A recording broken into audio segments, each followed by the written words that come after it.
Communism comes up a lot on this show, and it would be weird if it didn't, because this is a show about lit mostly from China, and China today is the People's Republic of China, and it has been since the 50s. So it would be very bizarre if you never heard the word communism. But what we haven't heard so much about are other threads or strands of radical left-wing thought or ideology or literature. And the author we're covering in this episode is Ba Jin, who's an anarchist, a left anarchist specifically. The story of his that we're looking at in this episode isn't really political at all, but we're kind of using his name on it as a springboard to talk about him and his ideas and the context that they were in when he was alive, and also how his stories and works lived on after he was gone in things like the Chinese education system in the 90s. And without a guest on the show, I'd probably struggle to dig up any info like that, but that's precisely what I do have. I have Luo Tianqi on the show. She was last on our big mega crossover, but it was really cool to have her here on the show. Not on her own, because obviously I'm here too. So that's our show, that's our author, that's our book. There's a couple of other things I'd be remiss not to mention before we plow on into the terrific news. So the first of those things is Catalonia. You'll see where I'm going with this if you haven't already worked it out. So during my chat with Tianqi, I kind of implied that anarchists have never taken over any sort of geographic area like communists have in, say, China, and that they've never formed groups. Not strictly true. I was remiss to mention a book that was, I don't know if I can say formative, but a book I strongly remember reading. I think it's an interesting piece of left-wing political history. It's Homage to Catalonia by George Orwell. He went out to fight in the Spanish Civil War, which was a coalition of center all the way through to communist and anarchist people defending the Republic of Spain versus insurgent coalition of like Catholic elites and fascists and right-wing forces backed up with air support and other kinds of support from the other fascist powers at the time, Italy and Nazi Germany. And as it so happened, George Orwell I think randomly was thrown in with a group called the POUM. I forget what all those letters stand for. The M stood for Marxist, but they were an anarchist group. So they were not strictly affiliated with the Soviet Union, and they were, I guess, anti-state. That's the really important thing. And they did set up a little anarchist, I don't know if would state be the right word, an anarchist society in Catalonia, this region of Spain which has a strong independent tradition, I suppose, a little bit like my home country of Scotland does. And they did successfully run it until their side lost the war. And another thing I should correct that comes up in the interview, I kind of implied that anarchists never form top-down organizations, but in the army, the forces that they were using in the Spanish Civil War, they actually did, because like as you might think, some things need a bit of a hierarchy to work. So their army did have like a standard chain of command in order to be able to fight up to the standard of their opponents. But the thing that made it a left anarchist army is that they'd abolished the old officer classes. So commanding officers weren't all wealthier than the grunts, basically. I suppose that raises the question of how was it decided? Maybe just by experience. But in any case, I think that all I'm trying to say is my description of left anarchism in the chat is a little bit simplified. So if anyone is listening and screaming into their phone or their computer like you're mischaracterizing my favorite ideology, granted, you would have a point. I was oversimplifying it. So there's that. The next thing is that I correct myself during the interview, but at first I had misremembered who the translator of Ba Jin's family is, the English translation that is. I thought it was Olga Lang, until I realized it wasn't. You'll hear me on the show realize it's actually Sidney Shapiro. So Olga Lang wrote the intro to the edition that I have. Sidney was the actual translator, and he's a guy I'd love to talk more about on the show, but he was working inside China. So the translation of family was done for a Chinese publisher, the Foreign Languages Press, who have done did do quite a lot of interesting English translations of big Chinese works that were kosher or sufficiently kosher for the Communist Party in like the 50s, 60s, 70s, maybe up to the 80s and 90s, I'm not sure. But yeah, that's worth commenting on because it didn't get commented on much in the interview. Okay, and one more thing, mortality and questions around it come up quite a lot in the interview, mostly because it's on my mind, and I thought I'd flag that because that's going to come up in the next episode as well, episode 67, on, well, shall I tell you what book it's on? No, I'll leave that a surprise, but it's going to be a bit of a theme between this episode and the next one. I guess a reason might be it's not so long ago that my granddad passed away, so that's not that you asked for all these personal details, but my dad's dad, my mum's dad, and my stepdad's dad are all gone from this world now. So if you're wondering why I get a bit poignant in this episode and the next one, that's probably why. Hopefully that doesn't discolor your listening. Hopefully it colors it. I don't know, I wouldn't want to be using these things to add flavor to the show, but I just felt it's worth mentioning. Maybe you'll see why as the chat progresses over this episode and the next one. Right, all those points out the way, that was a rather long intro, we'll go on to the Trichific news, the translated Chinese fiction news.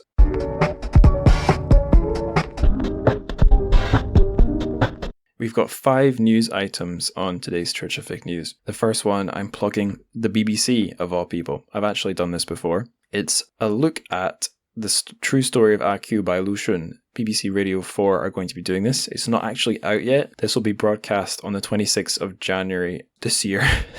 So actually 2 days after I'm recording. So you're probably listening to this, the odds are, after this is already broadcast. You might have got in before it broadcast, but chances are you've already missed the broadcast. But things like this tend to stay up on the BBC website for a month or months. So hopefully it'll still be up there by the time you're listening, or someone will have fiendishly pirated it to YouTube. That'd be nice. But if you do want to listen live, it'll be on the air at 1:45 p.m, 26th of January, that's a Wednesday. So yeah, it says it's a look at the story, not a reading. I'm not sure who the guest they'll have on to talk about it is. I saw Paul French share it. Maybe it's him, maybe not. But yeah, just thought I'd flag that in the Trichific news.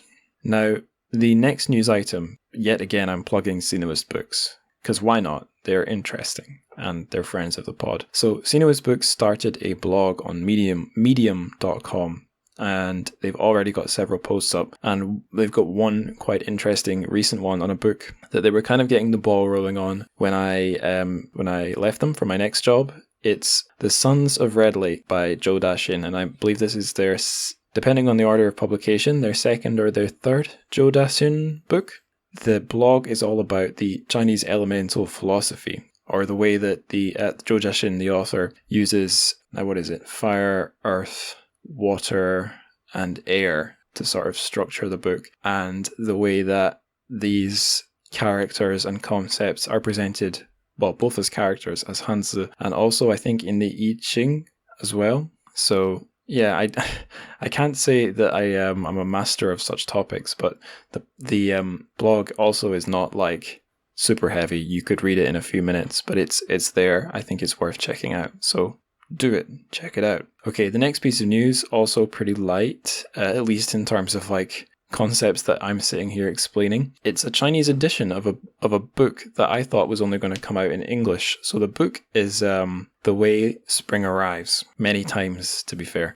So if you haven't already heard, it's a collection of sci-fi and other types of speculative, so like genre fiction, all translated from Chinese, and all the authors and translators and contributors to, because there's an essay or two in there as well, they're all female or non-binary. And I had assumed this would not come out in Chinese for 2 reasons. One would be it's a compilation of stuff that's already published in Chinese, so it's sort of made with an English language market in mind, curated, I suppose. And the other reason is I figured non-binary was too much of an awkward topic, not banned per se, but one that would be maybe not banned, but maybe hard to publish without sort of trimming off. So I haven't read this thing's blurb. I don't know if it also mentions that it is female and non-binary, or I don't know if they're going to rephrase that in a particular way. But yeah, I wanted to mention it first because of that, because it disproved my assumption, and also because the cover is just beautiful and it's really different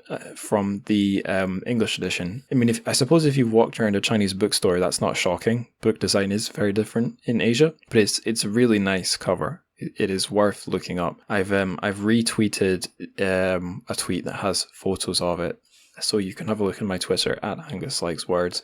I'll go directly to the poster. It's the Shimmer Program at Shimmer Program. They I don't know if they're part of Storycom, Xiāng Wenhua, I think they're called, a group that works to promote Chinese sci-fi in translation and globally. It's something in that sort of network. Anyway, they, I think, partnered with the Shanghai Arts and Literature Press to publish this one. They told me in a tweet, so hang on, and I'll just double check really quickly. Yeah, Shanghai and Literary Arts Publishing House. That's who's publishing this Chinese edition. So yeah, do check that out. Okay, fourth news item. Now this one is exciting because it involves the guest on my next show. Although that will not help you work out what book it's about. That guest is Jenna Tang, and she's appearing alongside Mike Fu. So a past guest of the show and a future guest of the show have appeared. A dialogue between them has appeared on wordswithoutborders.org. Mike was Jenna's mentor through the Emerging Translation Mentorship Program,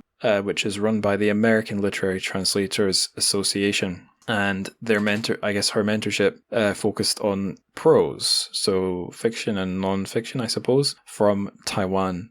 So yeah, I admit I have not read this thing all the way through, but it's nice and long. It looks like it's a conversation between friends. They are two very nice and very smart people, so you should check that out. Okay, last news item. Now, this is an interesting one. It's taking us to the world of wuxia, which I've not covered on the show for a while, but I do try and keep an eye on the wuxia news. And this is an interesting one for me as well. You've maybe noticed I don't know what you'd call it, but I'm quite tickled whenever there's an overlap or some kind of a story or something to look at how China interacts not with the West but with its neighbors. So the other sort of East Asian or just other neighboring countries. Doesn't have to be, could be like Kazakhstan and China. But like when something China-Korea related happens and it's covered in English, it always interests me, even if it's completely mundane.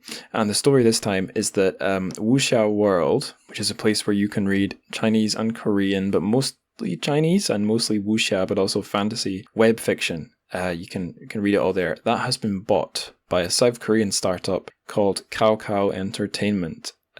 This transaction payment, I guess the deal was a $37.5 million US deal that they've used to buy Wuxia World. And the press release, which I'm reading here from TechCrunch, mentions that Kakao.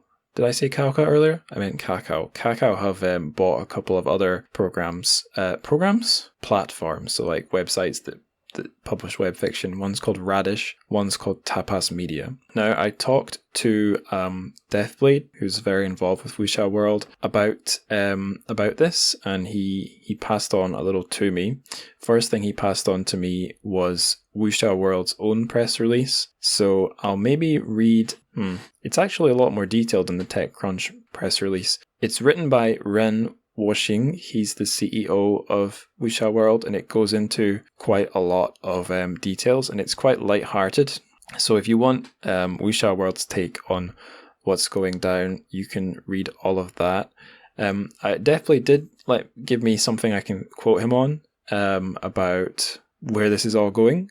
So thanks Jeremy, thanks Deathblade for giving you your take. He said his main thought, and what many other translators or fans are wondering about, is what this is all going to mean for the Chinese translations and I guess translators. He does note that the press release from Wuxia World says they're going to expand their Chinese web novels translations, and he added that for years now, Wuxia World has been cut off from being able to license some of the best content thanks to the debacle with Qidian, who I believe are owned by Tencent, as well as other circumstances. So, will his big investment deal change that in a good way, or will it become worse? And he's expecting to find out one way or the other soon. Now, I also saw the other former guest on the show, who's involved with Wuxia World, Ed Villiers, had some thoughts that she tweeted. So this is not exclusive. This is just literally on her Twitter account. I'm just going to read that now.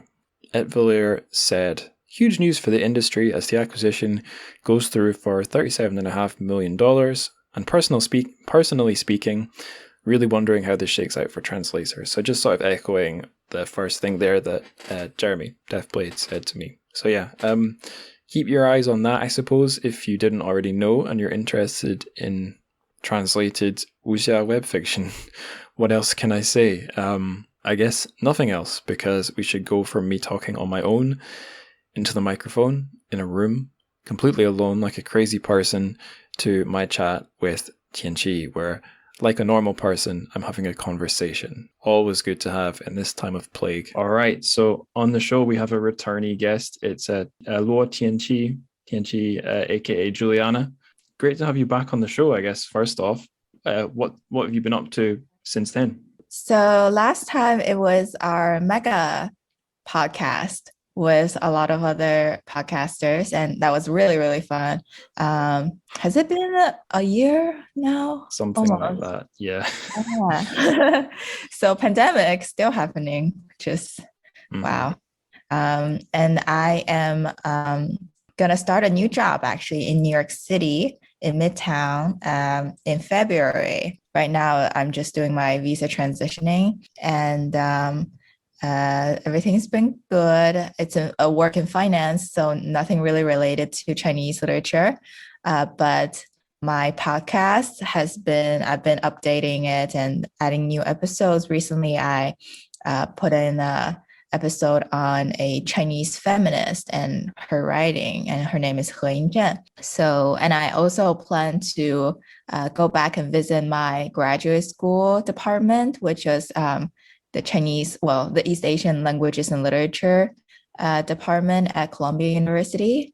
And I studied more on the classical Chinese language and literature side. For people who didn't listen to the mega crossover or have bad memories, do you want to remind everyone what your show is? Oh, yes. So everyone, hello. I am Tianqi, and I am the host for a Chinese language and literature podcast. Myself, I was born, raised in Beijing, the capital of China. So I grew up reading a lot of the stories, and I've always been a huge fan of classical tales. And I came to US for undergrad, and then graduate school, I decided that I still want to learn more about Chinese literature. So I went to Columbia, and I stayed in New York City after 2019 when I graduated, and I've been working in finance, but also I have a book club, and I've been doing more readings in my free time. And even though I decided not to stay in the PhD route, but I still just really miss my studies. And I guess that's why I started the podcast, kind of not only to let my graduate school essay papers let them come out of the shelves of the underground basement level of the library, but also to just share strange and interesting topics from say anywhere from Chinese ghost stories to modern Chinese architecture to the first feminist in China. Vietnam is in there as well. China-Vietnam relations. And soon I'll have US-China relations, which, I've been kind of, writing and thinking about for all my years in the US. So welcome for anyone to listen to the podcast, and really welcome some feedback. You can connect with me through the podcast or on LinkedIn or social media, anywhere. Yeah. I think there's one crucial thing we're missing. It's the name of the show. Oh, yeah. It's very generic. It's just called, let me see, what is it called? It's just Chinese Literature and Culture Podcast. I'll put the link for the show in this episode's show notes. So if listeners want a quick way to find it, the link will be right there. Yeah. I guess we should talk about our special offer. Very special guy, I think, that we're going to talk about this episode. It's not Pu Songling. I haven't done a full episode for Pu Songling yet, so that's on my list. But we're doing a very different author this time. It's Ba Jin, who I've got written down here, is China's lonely anarchist. I think that's probably a fair description. Before we get really deep into who he is, I guess we should just introduce him. So I've already said he was a lonely anarchist. He was writing, I guess, in the early 20th century. He was a left-wing anarchist, so he was sort of working in the context of all the other progressive, lefty, liberal, socialist, communist, and other politically motivated writers in the Republic of China. Mm-hmm. But he lived a pretty long life, so he was still living, if not working, in the People's Republic as well. He didn't run off to the US or Taiwan. He stayed there. That would be my really brief intro of the guy. I guess I didn't mention any of his works because, as will become apparent as we go through this interview, I've not read that much by him. I'm currently reading one of his big novels, but we're not talking about one of his novels in this episode. We're just zooming in on one tiny, tiny, tiny short story that's maybe not even a fiction. Technically, you could say it's non-fiction. Hong Kong Nights, Xiāng Gǎng Zhīyè, I think it's Xiāng Gǎng Zhīyè. Yeah, exactly. Zhīyè. I missed out the zhi. Zhi is such a difficult word.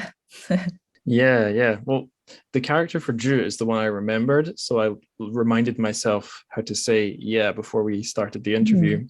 And then, of course, Sod's Law, I've remembered yeah and forgot zhi. But yeah, how would you describe Ba Jin, briefly for listeners? So Ba Jin, somehow I always feel like he was one of my favorite in elementary school, even though he was a sophisticated author, I would say, but somehow his short essays, very short. By short, I mean 100 word in Chinese. Those kind of pieces are always appearing on the magazines or the textbooks. He was one of the favorite essay writers for our textbook in elementary school and junior high. So he was a Chinese writer and he lived 101 years, which is, wow, a big achievement, not only for his time, but for I think in general, because think about that. He was born in 1904. It was Republic China. And at that time it was, obviously he was malnourished, even though he was born into a fairly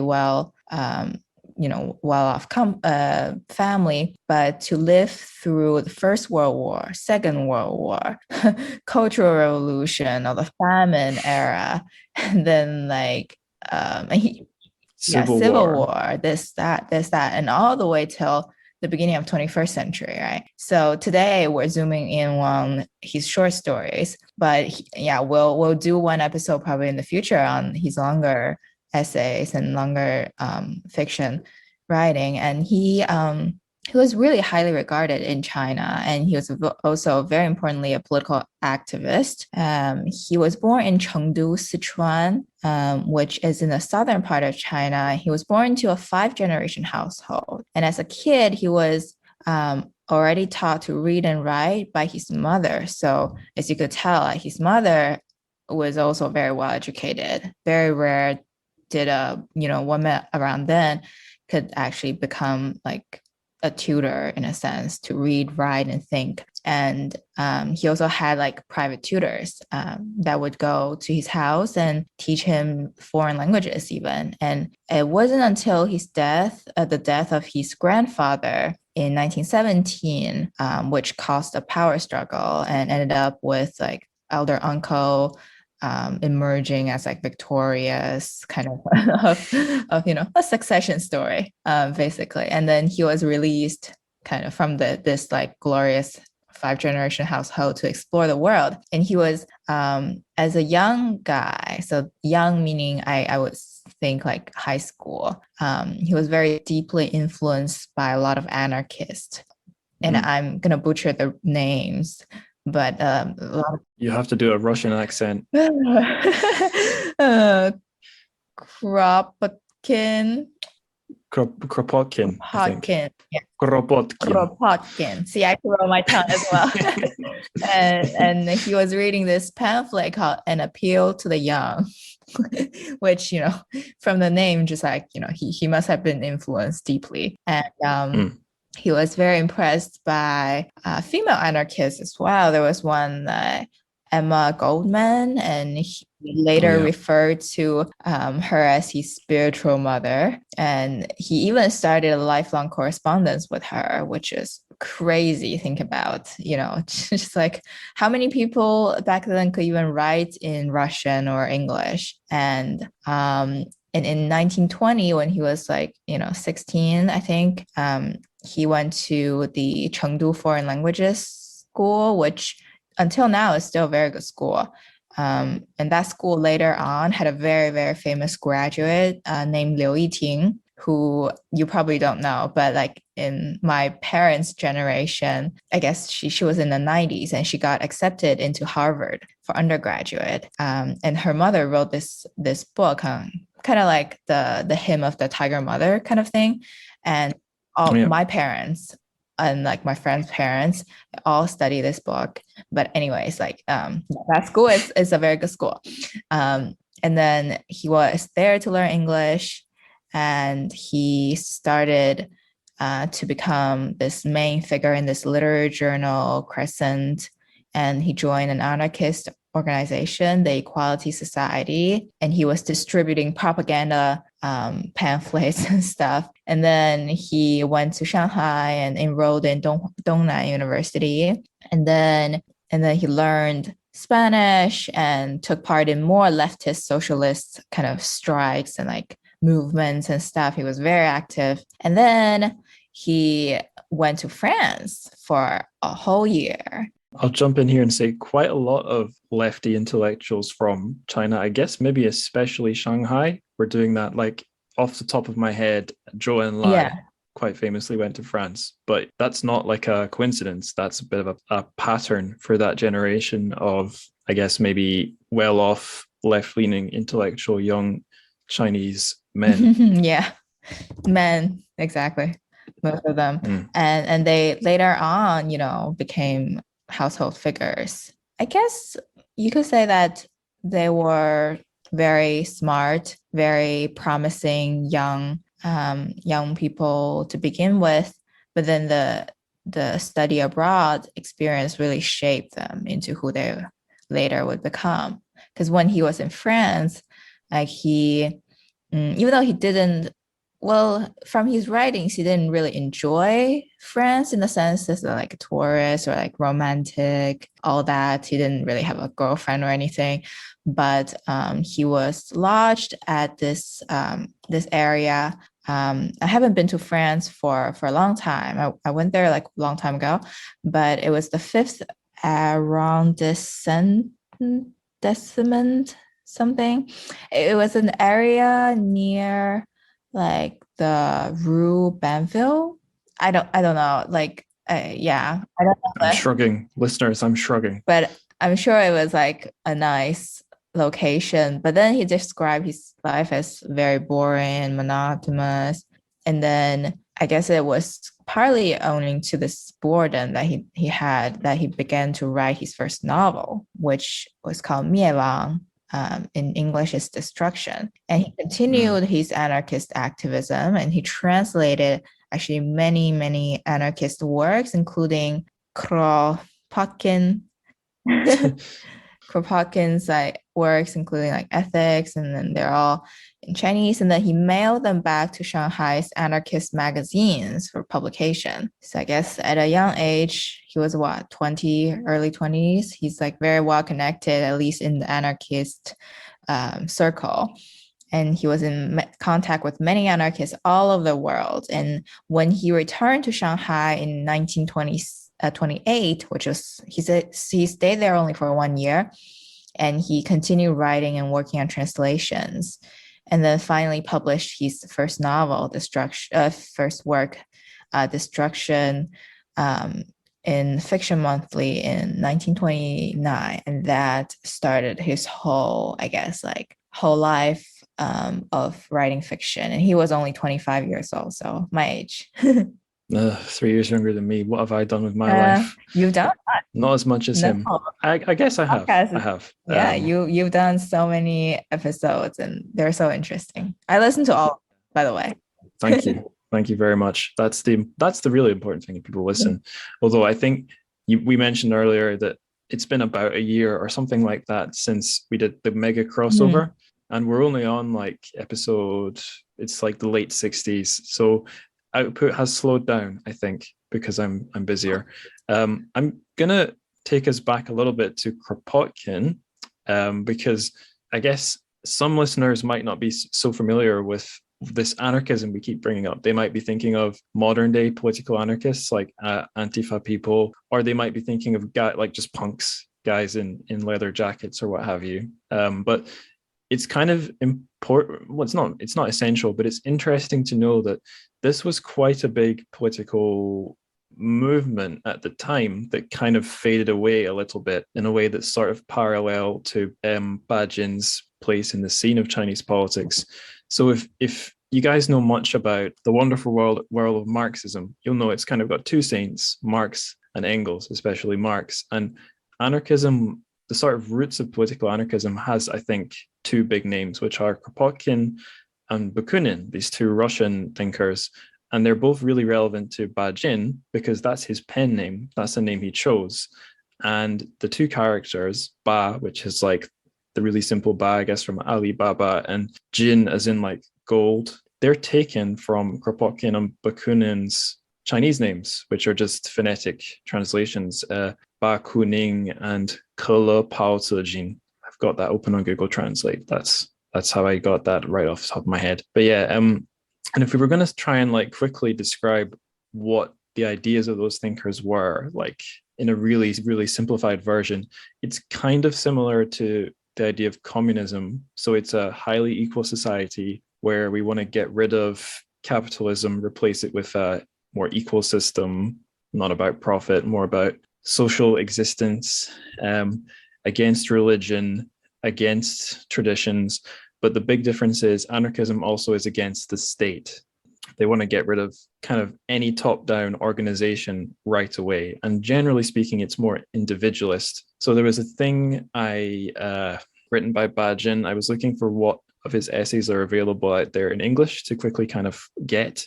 And there's one where it's by him. It's called, or at least the English translation of its name is How Are We to Establish a Truly Free and Egalitarian Society? And a lot of what he describes just kind of sounds like a description of communism, except the big difference is he says, he's like anti-work. He says we'd all be happier if we cut down our work hours. So quoting from him here, he wrote, time and time again, one French anarchist has reiterated every individual need work only 2 hours a day if all the needs of society are to be met. And Kropotkin too has stated, if everyone works 4 hours a day, that will be enough, indeed more than enough to meet society's needs. And Bajin keeps writing, I imagine that such a proposition, cutting working hours to the bone, could not help but attract universal support. Without the state and its laws, we would have real freedom. Without the capitalist class, we would have real equality. And like right off the bat, I think that's another important difference from communism, which is, I guess, more hard-headed. Like if you think of the Soviet Union and People's Republic of China, as soon as the revolution's done, no, you got to get back to work to start building the new country and creating wealth, buildings, roads, whatever, farms, whatever. Whereas I guess basically Bajin, as we're going to see in the story we picked for this episode, is kind of a free spirit. He seems kind of like he was a guy who maybe didn't have his head in the clouds, but was kind of a star, based on what I've seen, kind of a gentle, sweet guy at his core from what I can see in his writing. He doesn't seem like a really tough-headed intellectual like, I don't know, Lu Xun or something. He seems a lot more cuddly based on what I've read. Yeah, it's really interesting. I've read a little bit about, well, obviously I can't time travel and go back and ask him about his opinions. And but famously, when in 1945, August, this is documented, and he was in Chongqing and he met up with Mao, Chairman Mao, and the first thing that Chairman Mao asked him was like, 奇怪，别人说你是个无政府主义者. And says, oh, strange. Other people say you're anarchist. And then Bajin replied, oh yeah, I heard you used to be as well. And and because of his anarchism, which was interpreted in the critics circle in like very different ways, and like he was kind of exiled from the group and then re-welcomed, and then he had like Lu Xun as his supporter and this and that. But then throughout his life, he at least had like 5 or even more rounds of being kind of 批判, how do you say, like being criticized, being just outright kind of put down by the general public. Like harassed. Yeah, harassed. Like Cultural Revolution, during that time, he was in the living with the cows for like in the cow shed. Yeah. And he suffered really a lot. And I forgot to mention that even though he lived 101 years, the last like 20 some years, he had very severe mental issues, and he just couldn't write, and he didn't really remember things, and it wasn't really living as a human. And he, I guess we could talk about anarchism more, but he also famously said that I believed is my own version of anarchism. And that's after the new China has like established, and it was like 60s and 70s after the horrible like Cultural Revolution that he went through.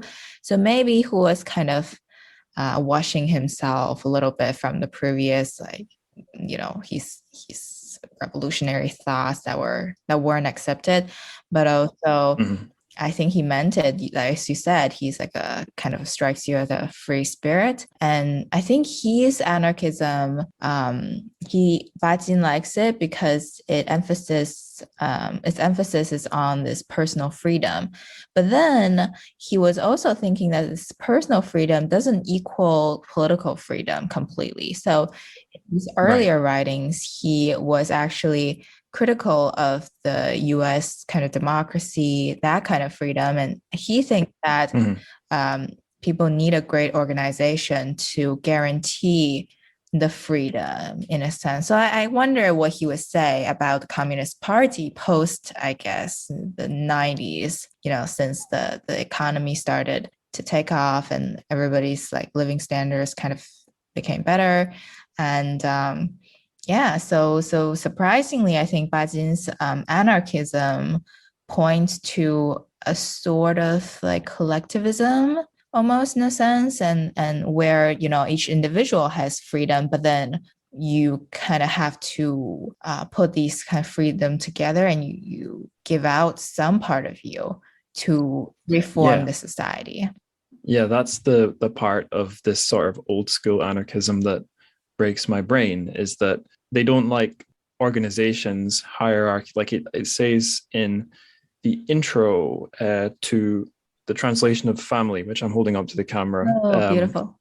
I'll talk a bit more about this, but yeah, it's an old paperback as well, it's secondhand. But it mentions in there that he never joined any writers' groups because as an anarchist, he's just skeptical of groups in general. But you're right, it's like this leftist anarchism.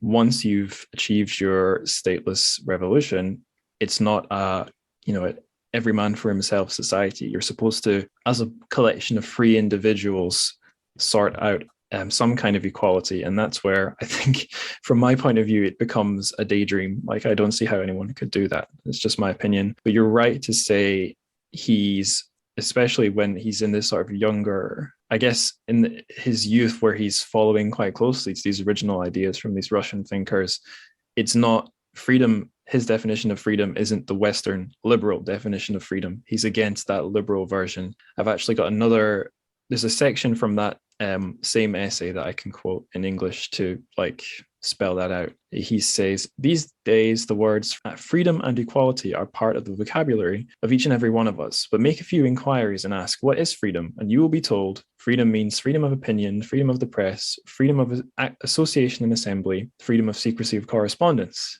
Ask what is equality, and you'll be told all citizens are equal before the law, with no difference between the highborn and the yokel. Now, such narrow definitions have nothing to do with true freedom, true equality. Don't believe me? Then have a read of the following, blah, blah, blah, blah. And I guess he's saying, yeah, the version of freedom they have in Western capitalist countries is not good enough.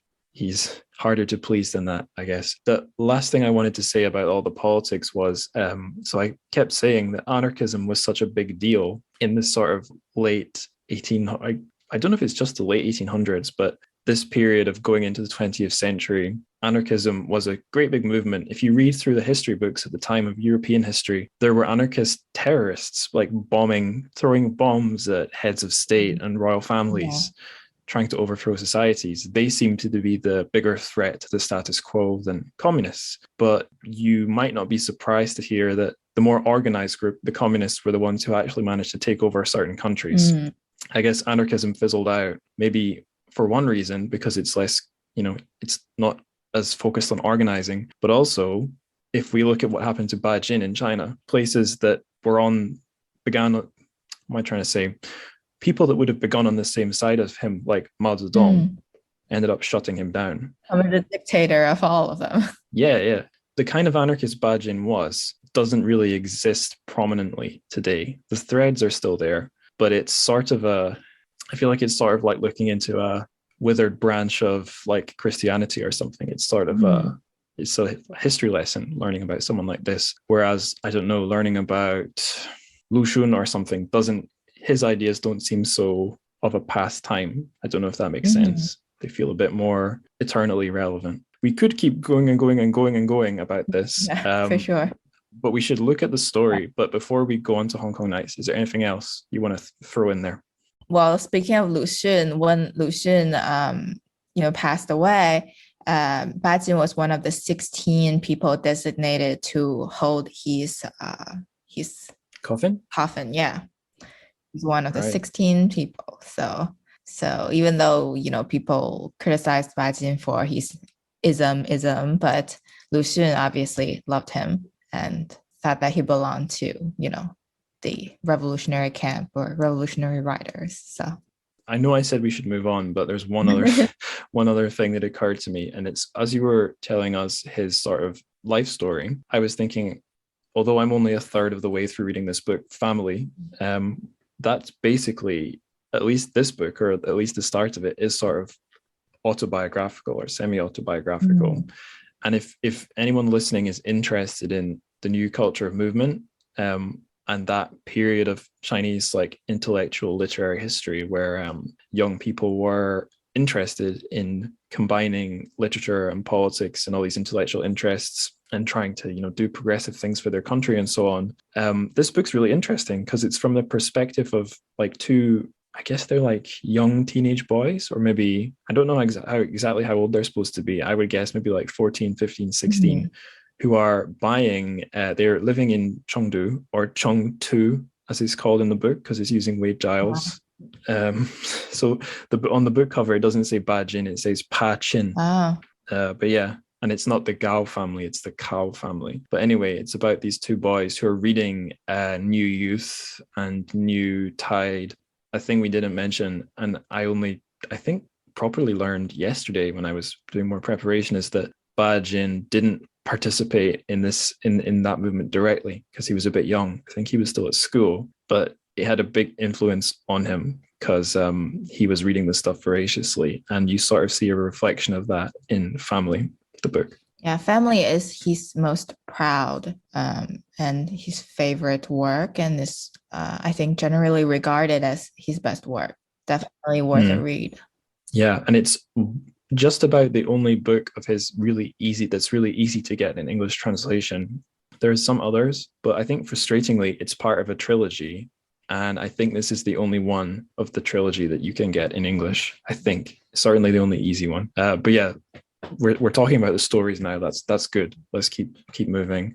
So our stories, Hong Kong Nights, Xiāng Gǎng Zhīyè. And what we were going to do first is read this story because it's mega short. I'm really not joking here. And Tianqi, you mentioned you came to know Bajin through school. and his short pieces at school. So what we're going to do for the listeners is give you guys a treat. We're going to read it bilingually. I guess it's a Chinese text, so maybe you should go first, Tianqi, and read. Right. Yeah, and then I'll follow up. So this is the original. 我们搭小火船去广州，晚上10点钟船离开了香港。开船的时候，朋友红在舱外唤我，我走出舱去，便听见红说：“香港的夜很美，你不可不看。”我站在舱外，身子靠着栏杆，望着渐渐退去的香港。海是黑的，天也是黑的，天上有些星星，但大多都不明亮，只有对面的香港成了万颗星点的聚合。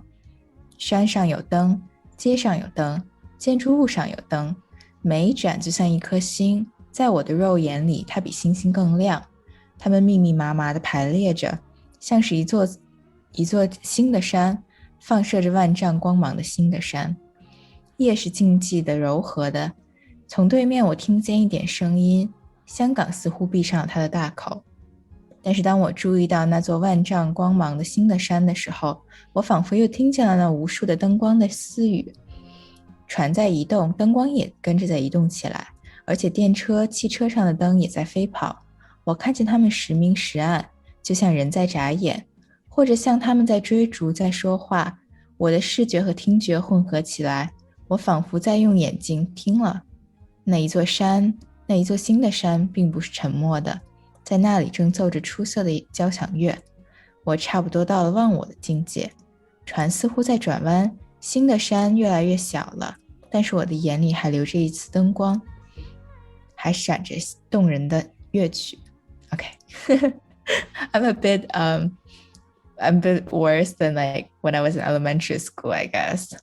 Because this kind of reading you would do like in class a lot, and usually the teacher would pick on one student and then like say stop and then get another student to do the next paragraph. You usually can't say like a single word wrong, or else you'll be like asked to kind of reread the sentence or something. I've sat in a lot of Chinese classrooms that I've shared with a Chinese homeroom teacher. So I'm teaching the English and then sometimes other subjects as well. But I'm there in the room when the Chinese class is on. And most of those classes I was sitting in on were for first, second. Yeah, not the third graders and not the middle school kids, because I would be in my own room. But I saw a lot of the first and second graders reading their stories. So it wasn't really bajin. It was more like 小松鼠说, like a little squirrel and a rabbit or something. But yeah, I remember how using the word robotic would be a bit mean, I think. But yeah, it was perfect. You could see, I was seeing the characters just like they were in the school book, like in the grid. 1, 1, 1, 1, 1. Exactly. And, yeah, I think that's a high standard to hold yourself to. Yeah, I almost didn't. Well, I could have read it in like the elementary school kid way, but then I was like, ugh, I would have goosebumps. But like I would just read one sentence the way that I would have read if I were like 9 years old. So for example, okay.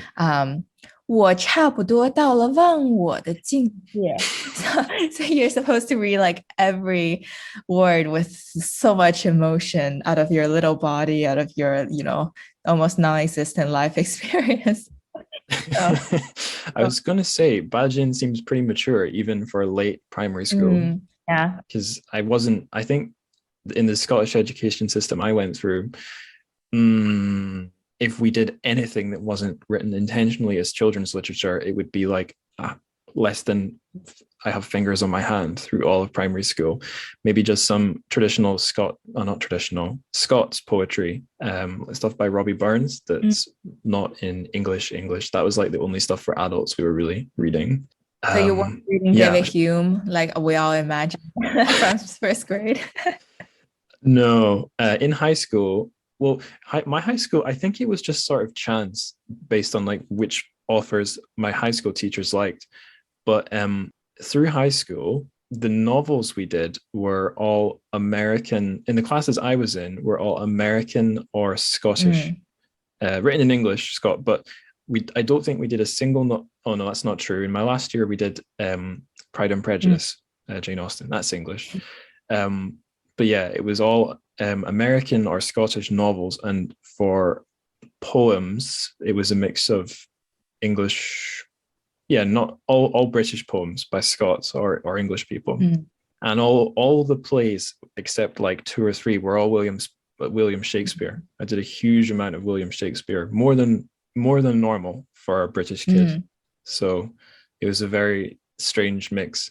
Some of it was like Shakespeare's. That's pretty difficult. That's hard. Like we were doing Shakespeare in second year of high school, so like that would be like middle school in China or America. That was like being thrown in at a deep end. But the idea of doing a leftist anarchist age 9, that's beyond me. I would I know we should move on to the story, but I would add a little bit. But just in the curriculum setting in China, like because you have Chinese and then math, English as the 3 most important main subjects. You get all your Anglophone, all your Western literature, philosophy, sociology things from that English class, and you get all your kind of love your country, love your party, national and your Bajin and Luxun and all that from the Chinese class. So in a way, I feel, strangely growing up in the 90s, like I was born in 1995, it's the period that China was most in love with all things West, kind of. If you ask right now, like the kids born in like the 2013, for example, and they are like almost 10 years old. They're in elementary school and they are having the education that are kind of, anti-American. There's these kind of sentiments now, but definitely weren't true when I was a kid. When I was a kid, I think it was a very lucky time to be able to view the world the way they are, in a sense, to be encouraged by the teachers and by the government to appreciate like foreign cultures as the way they are. Yeah, it's interesting that you got in one arm you got your injection of like local patriotism and maybe a little bit of authoritarianism, and then in your other arm you get the injection of interest in the outside world and some Western, I guess, liberal outlooks. I don't think the British or Scottish system I went through was delivering us any hard contrasts like that. No. I mean, I think it would be just as interesting for me to chat to an English person about this, because the Scottish system, I think I did get quite a lot of Scottish nationalist stuff kind of shot into me. British nationalist stuff, maybe only very passive, like probably a passive like perspective, but nothing waving the Union Jack, saying how great the country was or anything. But that would be another completely different podcast. Shall I read this thing in English? Yes. Actually, which year was it written? Do you know? Good question. The PDF I'm looking at, it's got the Chinese name, the English name, and then it tells us who the translators are. It's a joint translation by Zhu Jiyu and Don Ji Kone. Oh, yeah, here at the bottom. So we have a footnote. Ba Jin passed through Hong Kong in May 1933 on his way from Shanghai to Guangzhou. The essays he wrote on the strip are collected in Lutu Sui Bi. I'm not sure what that translates as. It's like essays, travel essays. Right. Okay. So there's a whole book of these stuff British about being Hong on the Kong road that we're talking about. Yeah. Yeah, the 30s. I guess I don't really know my Hong Kong history. I know it's quite a long time before the Japanese roll in and snatch it away. But yeah, if it's anything like Shanghai at this time, must have been interesting. But yeah, I'll just plow on, or we'll be at this forever. So here's how it goes in English. We embarked on the steamer to Guangzhou. At 10 o'clock in the evening, the boat left Hong Kong. My friend Ah called to me from outside my cabin just as the boat was leaving. I came out and heard him say, "Nights in Hong Kong are very beautiful. Don't miss them." Leaning against the railing outside my cabin, I watched Hong Kong recede in the distance. The sea was dark, as was the sky, and there were some stars out, but few were bright. In contrast, Hong Kong itself was an endless panorama of stars. There were lights on the mountains, on the streets, and on the buildings. Each light was like a tiny star, but to me they seemed brighter and more splendid than stars. In their dense array, they resembled a mountain of stars, shining endless beams of light in the night sky. The night was still and soft. Not a sound was to be heard from the shore. Hong Kong seemed to have shut its great mouth. Yet when I gazed upon the scintillating mountain of stars, I could hear the lights whispering to each other. The rocking of the boat created the illusion that all the lights were moving. The headlights on the trams and cars darted about. I could see them winking like human eyes, or perhaps they were chasing or talking to each other. Sight and hearing became confused, and I seemed to be listening with my eyes. The mountain of stars was hardly silent. It was performing a great symphony. I almost forgot where I was. The boat seemed to be turning. The mountain of stars was beginning to shrink, but I could still see the stretch of golden lights in my eyes and hear that wonderful symphony. When the boat passed through mountains, or islands, I'm not sure, Hong Kong finally disappeared. There were no lights at sea, and our boat was shrouded in thick darkness. The mountain of stars had now become a distant and indistinct dream. I stood there, gazing into the distance, trying to find that mountain of stars again. But I could see nothing. It was rather cool outside, and the wind blowing on my head was uncomfortable, so I returned to the cabin. It was another world there, full of noise and excitement. The moment I stepped into the cabin, I asked myself, was everything I just saw an illusion? And I was worried I would have nothing to say about this story, but I have so much to say. Yeah. I guess first thing I can say is a lot of my time in China, I spent traveling, mostly on the trains, but I did do a trip where I went, so not just around China, but I really wanted to see the border with North Korea. So I took the plane up to Shenyang, spent a couple of days in Shenyang, hopped on the Gaotie to Dandong, spent a few days in Dandong.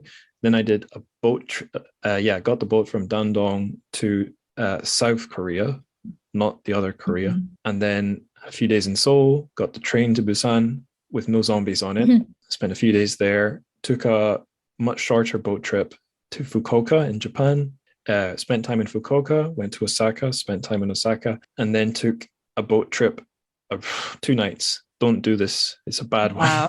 But from Osaka to Shanghai, back into Shanghai, up the Huangpu. And there's a couple of moments on that last boat trip that feel like this story. The first was really like, what's real? And I was literally like surrounded. I think we were going through lots of small islands that were kind of like mountains. And it was a perfect time of evening where it was getting very dark, but the sky was very colorful. And it was like a combination of colors I don't think I've seen before. And it was like, where the hell is this on the map? I've got no idea because I had no signal. But that was like a dream because you're on the roof of the boat, you're there surrounded by the night. And then to get back to my cabin, I got to go inside back into artificial light. And yeah, it is like waking up, like, I don't know, in the morning when you're waking up from the dream and you're able to go between your dream and your waking life in the bed, and they're just totally disconnected. So there's that. And then the final leg of the journey, coming up the Huangpu, looking at Shanghai, seeing Shanghai. I'd seen Shanghai from so many angles. The street, ferries going across the river, the top of the towers in Lujiazui, the skyline, but I'd never seen it going up the river. And it felt totally surreal because, again, it was back on the roof of the boat after like a whole 24 hours in a tiny cabin. Seeing this place from a totally unfamiliar angle was also quite disorienting, like beautiful, but making me question what's real. And I'm gonna keep going here because I have 2 experiences a bit like this in or outside Hong Kong, but on the plane, not on the boat, because I guess not many people go around the world by boat anymore. But when I was first coming to China to do a really crappy teaching English job, I was not a very experienced traveler, so I booked a really stupid flight route. I went from Edinburgh to either London or Amsterdam, I'm not sure. And then from there to Doha in Qatar. Oh my gosh. Then from there to Hong Kong, then Hong Kong to Hangzhou, because it was Hangzhou I was trying to get to. And that was shit. I should have flown to Shanghai and got you have to stop somewhere on that route. I think you can do Amsterdam to Shanghai but you can't go directly from Scotland to Shanghai. There's no such flight. But yeah, that was a horrible journey. But so my first contact with China there was Hong Kong, and it's just such an unusual city, isn't it? Because it's like sort of built into the hills in a bay. And remember, I'm from a small town in Western Europe, so I'm not used to seeing zillions of skyscrapers. Concrete jungle. That more than New York, I feel, is the real concrete jungle. Yeah. I guess I had been to Japan, but to Kobe, not to any big cities except Kobe, which really doesn't compare to Hong Kong in terms of the towers. It makes it look like, I guess even in Bajin's time, he was like, oh, these are like stars shining. That's all the light coming out of the windows from these towers. Yeah, well, this was daytime, which made the towers even more shocking because I could see their full details. But yeah, the other time I got a weird feeling leaving Hong Kong was it was also in daytime. No, yeah, it was leaving, not arriving. But I looked and saw the a big part of the world's supply chains that got so badly disrupted during the worst of the pandemic. I saw the lines of shipping container boats trailing out of Hong Kong harbor like ants. And Shanghai certainly has a lot of those boats, but nothing like what Hong Kong had there from the sky. I think the only time I ever saw anything like that was Singapore. But yeah, that was also like uncanny because these ships are the things that are sending things around the world from like the world's factories to where we are. But it's this invisible thing. That's where your canned chili comes from. Yeah, and all the stupid things that come out of your Christmas crackers. Sorry for going on so long there, but that's how I connect with the story, really. I think this is very much what I think even as an elementary school student, you're supposed to get from reading a passage like this by Bajin. In Chinese, it's like what we call 写景抒情. So he's writing about all these sceneries that he saw, but really he was just conveying the emotions, like kind of pressed in his heart. And he had all these kind of emotions, even though he didn't really specifically say, oh, I feel I miss Hong Kong so much, or I feel like it's part of my memory now, or things like that. But you could feel it with his writing of the stars, of how they're tinkling and how they're like human-like almost. And he says, I almost forgot about myself at that moment, right? So I actually found some of the what you would see in exams if you were tested on this passage in China, and you would be asked like, oh, what is one sentence that he wrote within this passage, within this essay, that could summarize the whole thing? And also what is like the word or the sentence that he summarized just from the point of view when how he wrote about light in Hong Kong and things like that. And he used this technique, this writing technique that is basically by describing the visual and the hearing of these sceneries, that he posits the reader into like one point and then describe like what you would see, things like this. So yeah, very much in a sense, it's not the profound kind of nationalist essay that you would expect from Lu Xun to like make you realize that your country, your people are mad and they're like sick and things like that. But you would get a feeling that, oh, there's so much that he writes, that he feels, and you could write like this as well.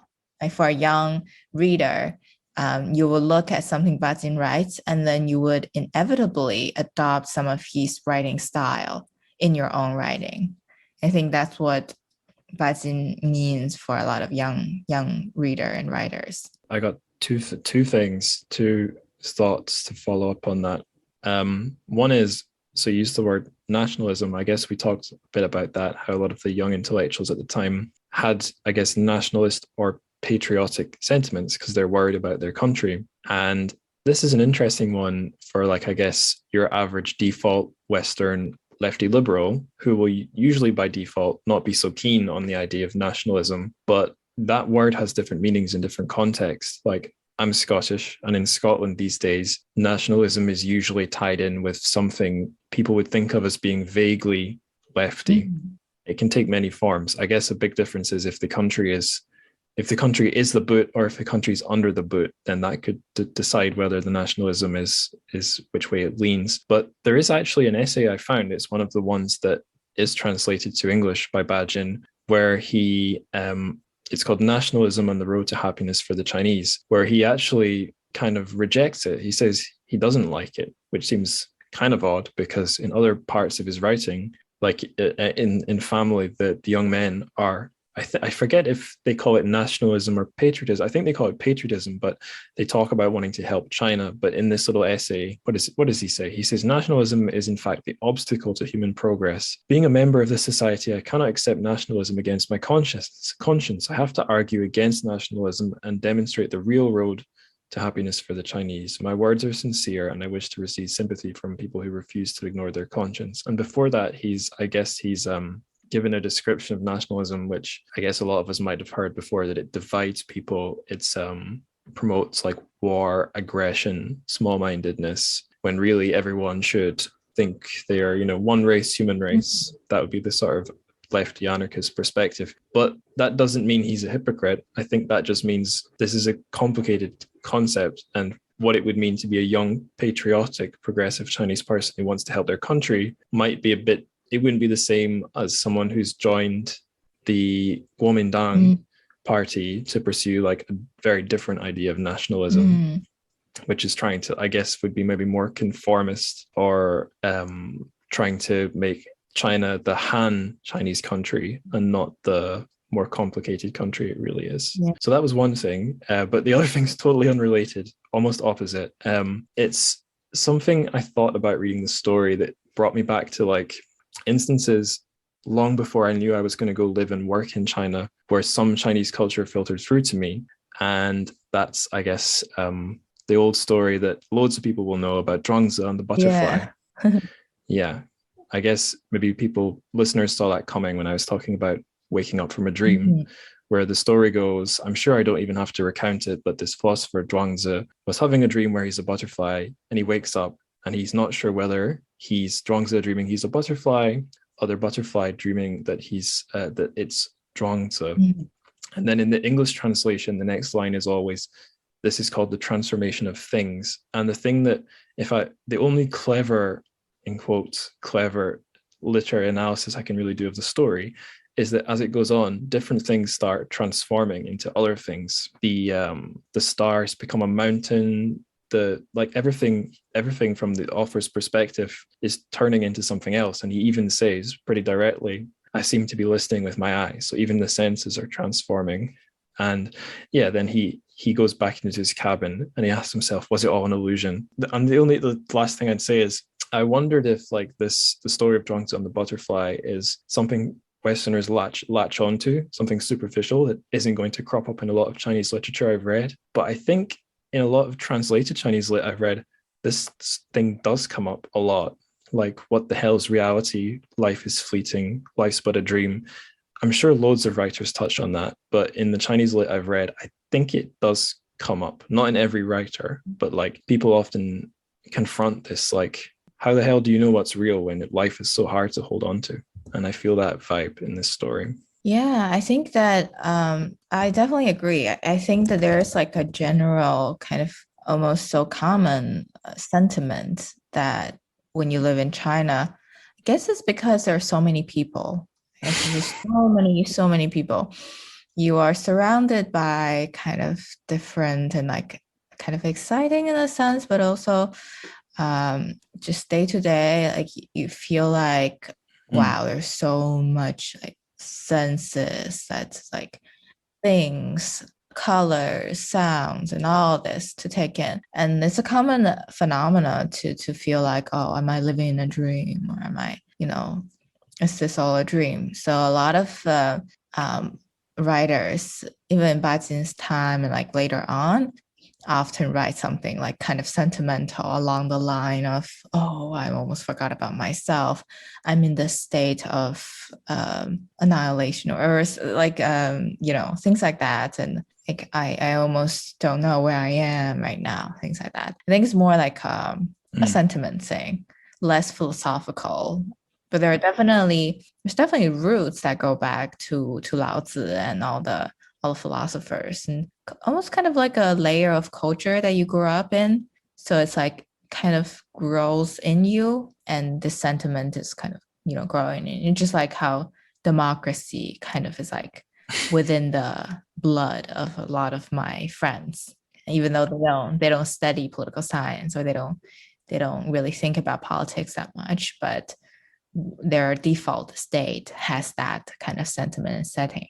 I think I probably talked about this on the show before, but maybe I haven't actually. But I think one of the greatest gifts anyone can give to themselves is, well, living somewhere that is very different, or just learning about a significantly different culture, not just to learn about the other culture, but to get a perspective from somewhere else on your own default settings, because it's fiendishly hard to have a look at them from another angle. Like it's trying to look at the back of your head in a mirror, if you know what I mean. It's you need to add another mirror to see it, otherwise you'll never get the right angle. Yeah, that's a great way to put it. Yeah. Yeah. And for Bajin, I feel, oh, sorry. No. Go for it. Yeah, for Bajin, I feel like when he was reading, Russian writers, he must have felt like completely kind of indulged in that culture, in that like revolutionary mind, and in that sense. And I think without getting to know the different places and the writers around the world that he knew back then, he wouldn't have produced as authentically to himself and to others, like as authentic and as interesting, exciting writing pieces that he produced later on. And he famously this is reading some of his interviews, he thought that the highest state of literature is no skill, is the consistency between the literature itself and the people, and which is to say words and deeds must be consistent and must be matched. And what a writer does in life and what he writes in his works also must be consistent. And he must express his personality and not lie. And he must tell the truth to the readers. And I think that's consistent in most of his fiction writings, except for the period where he had to kind of write propaganda sort of thing to avoid being prosecuted during the Cultural Revolution.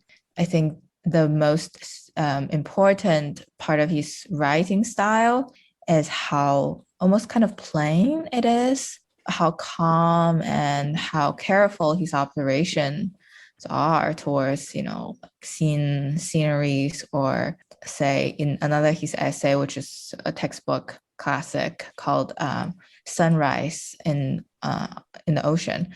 And it was just really like the beautiful narrative, simple, nothing flowery, but it's just about the natural scene of looking at a sunrise on the ship.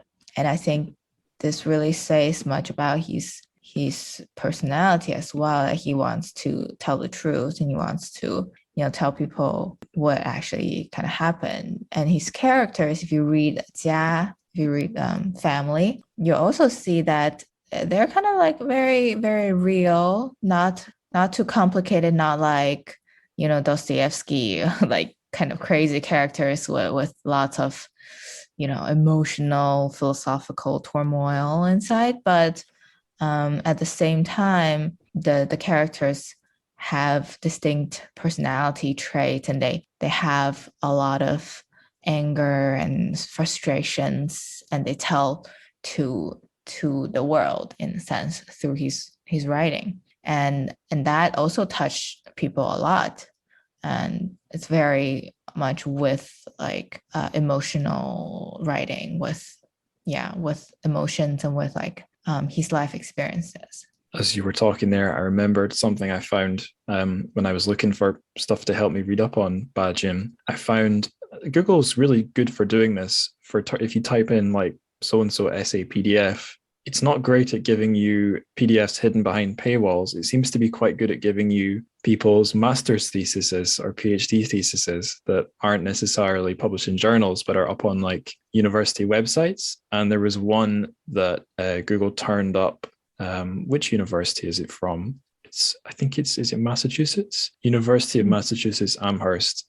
In the year 2000, someone called Larissa Castriotta wrote an essay on Bajin, but I didn't read the whole thing because it's 91 pages. I did not read 91 pages to prepare, but I did find a funny little fact in it. It cites a survey from 1937, which says that among college and high school students, the survey showed up that Bajin was the second most popular author after Lu Xun. And the reason I bring that up is you're saying he writes in a very simple style, and you can see that it's sort of straightforward and earnest personalities there. And based on what I've read of family so far, at least in the translation, I've been finding it helpful to think of it almost as like teen fiction or YA, because that makes me read it faster than if I'm imagining it's a literary classic. It's reminding me a bit of one literary classic I did read in translation, Dream of the Red Chamber.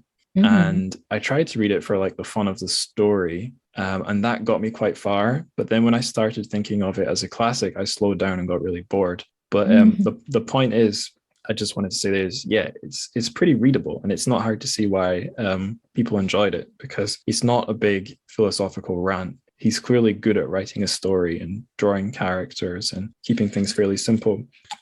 Speaking of family, I want to read a couple of things from the introduction by this Olga Lang. There's a couple of things in here about Bajin that really warms me to this guy and the life he seems to live, because he seems so different from some of the more hardcore thinkers of the time. He just seems like his heart's in the right place at a very basic level. Because there's a bit here where Olga Lang's writing. She writes, in general, in spite of his great success and his readers' devotion, Bajin was not happy and was not at all convinced of the usefulness of his literary work. It's also evident from his writings that he felt guilty about drifting farther and farther away from his work in the anarchist movement after he became a popular fiction writer. In almost all his writing, Bajin called on his readers to rebel against the establishment and to recognize that progress can only be achieved at a price of great sacrifice. But he felt it hard to demand these sacrifices from the young people whom he loved so much. Moreover, he often asked himself, what right do I have to do that? What did I sacrifice for the sake of the people? And then Olga keeps going. All these scruples and torments show what an honest and sensitive person Bajin was. And that makes me a bit emotional just reading that, because I know this sounds overly sincere, but if you know your 20th century Chinese history, people like this put themselves through the ringer over and over and over again, and get so far, and then only for things to go awfully wrong by no fault of her own. And yeah, it is.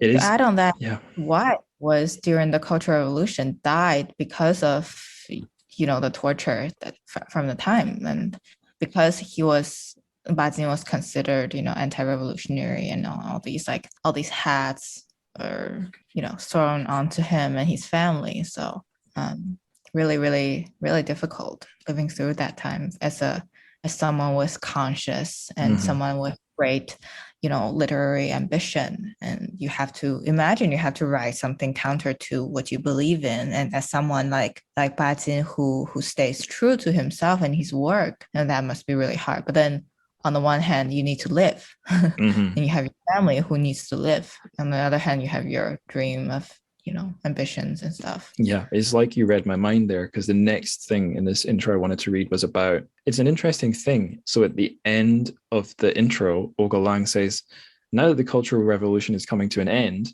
but it's only like 1969 or something, or 72 when she's writing. So really it wasn't over quite yet. But anyway, she's describing something that would have happened not so long before she's doing this translation, actually. So this is what she describes. These members of the new generation of Chinese youth whom Bajin loves so much ransacked the writer's house and destroyed his Chinese art objects, as well as his library, which was said to contain one of the best collections of anarchist literature in the world. Similar outrages were perpetrated against hundreds and perhaps thousands of writers, professors, and other intellectuals. Finally, on June 20th, 1968, Ba Jin was dragged to the People's Stadium of Shanghai. Those present and those who watched the scene on television, so it was broadcast, saw him kneeling on broken glass and heard the shouts accusing him of being a traitor, an enemy of Mao. They also heard him break his silence at the end and shout at the top of his voice, "You have your thoughts and I have mine. This is the fact and you can't change it even if you kill me." Fucking hell. I always thought it was only some of the stories from Tiananmen 1989 that could make me, that I'd be worried about reading about on the show, because they would make me stop and need to pause. But this has a similar effect. This is so sad. It's really, really sad. And my favorite author would be, Beijing author would be Lao She, right? Who is arguably the first Chinese to be nominated for Nobel Literature Prize. But then by the time he was nominated, he killed himself, literally thrown himself into the river, the pond that, because he was prosecuted so much during the Cultural Revolution, and it was horrendous. He did, like, the things you would imagine, like beyond the imagination. And it was really sad, because when I was reading Lao She, right, the night before he killed himself, he was so sad from just the people who harassed him. And he went out of his house and walked all the way to the northeast, the northwest corner of Taipinghu, so the Taiping Lake. And he was wearing like a white t-shirt and a blue pants, and he read the Mao Zedong poetry for like a whole day on the shore. I'm sure by then he was already, mentally not functioning. And he sat all the way to midnight, and that night he jumped into the lake, and he was only 67. Ba Jin is the one writer, if not the only, to have advocated throughout his life to set up a Cultural Revolution museum, and also a modern Chinese literature, modern Chinese culture museum all around the country. And he famously said that each city should have a Chinese Cultural Revolution museum. So that's how his life was changed, by the event. But he persisted. He lived all till the 21st century, and if he lived like even a little bit more years, he would have seen kind of the US-China relations and all these, China becoming a world power. That's, really so different worlds that he lived in throughout his life. And I remember reading some of his essays that he wrote during the time the Kuomintang in Republic China, going through like the Second World War, World War II. The Kuomintang also was harsh on censorship and checking on, the literature prison, or like that he would be put in. So he had to borrow a lot of foreign kind of characters, foreign themes to refer as metaphors to refer to the situation he was in, like in China. So he was saying that because I lived in foreign countries and I'm familiar with, those literature and the characters, so I was able to borrow those to say what I truly believe in, even though I couldn't say it out loud in like, Chinese words and Chinese characters. So he borrowed like a lot of European literature characters, like Maupassant. Maupassant. My French is terrible. Maupassant. Oui, oui. Mon poisson, exactly. Yeah, things like that. So, yeah, great writing, great writer. Was able to kind of maneuver like whatever he could to convey his ideas. Yeah. Even through, I wonder like if Shakespeare, were to be put in China and had to write under the heavy censorships and can't talk about Mao, can't talk about this and that, like how would his literature be like? It's gonna be a complete different story. Well, that's an interesting one. Shakespeare was, I think, somewhat famously a favorite of Elizabeth II. So he was in with the powerful. I remember when I was working at Shanghai High School, International Division, Shanghai Zhongshe Guojibu, I got called on by a friend of mine who was teaching in the middle school. He was doing Macbeth, which is the one about a Scottish, the Scottish king who kills his rival, tries to take over. Spoilers, everything goes wrong. And after a big slaughter, the English arrive to sort of restore order, a bit like how at the end of Hamlet, another kingdom shows up to sort of put things back in order. And that was a sort of a politically interesting thing to do at the time, because Elizabeth II, the English monarch, had died and was replaced by her only possible heir, James VI of Scotland, who also at the same time became James I of England. So that was the time when Scotland and England's, not the governments, but the royal families merged. So it was an interesting play in that context, because it was about England stepping at the end. England steps in to sort of put Scotland in order right at the time when there's been a fusion there. And it may well have been Shakespeare was sort of using that to sort of please the powers that be or send a message. So I guess he might have known how to keep himself safe. I don't know how much censorship there would have been. There's certainly quite a lot of body, cheeky stuff, sexual stuff in some of the plays, but I guess you couldn't. Who knows? That a lot of the histories are about sort of bad kings or good kings. Maybe there's some hidden messaging there that we don't know about, or that scholars would know about that I don't, despite all that Shakespeare had to do in school. Like famously, James Joyce, Ulysses was banned in the US originally, right, when it was published.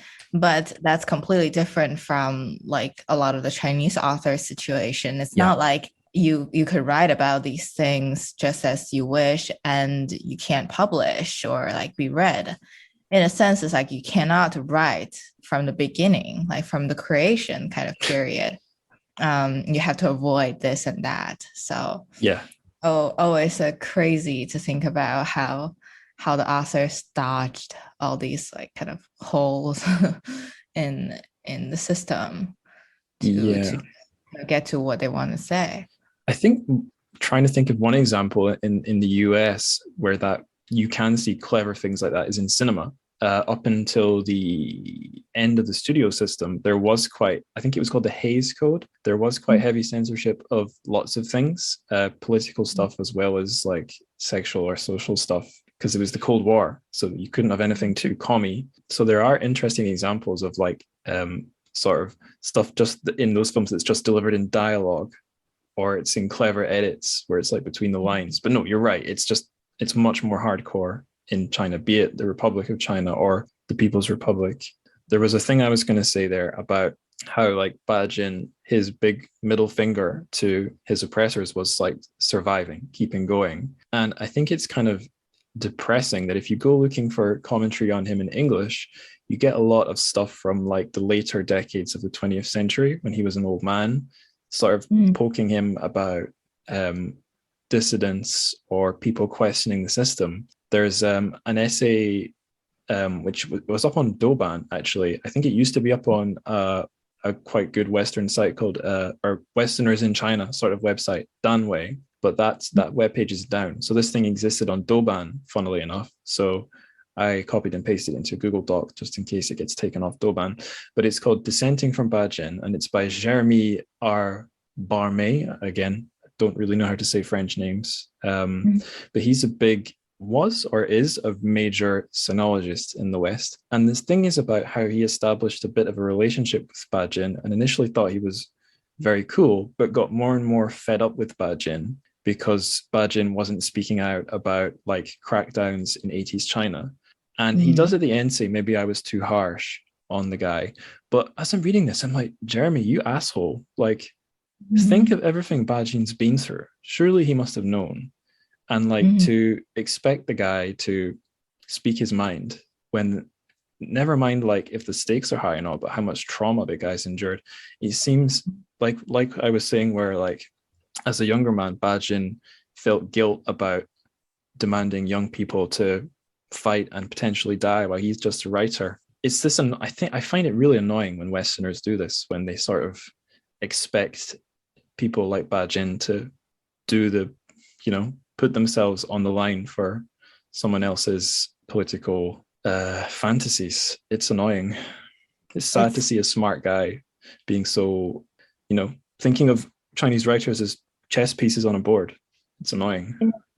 I agree. I think that this kind of thing, like it's not fair to judge Bajin in a sense, but it can come from Bajin himself. You could quote Bajin and say, Bajin did feel after the years after the Cultural Revolution, and that he regretted that he didn't kind of stand up enough to the system, and he kind of said things that weren't what he really felt, and he thinks that he regretted that period.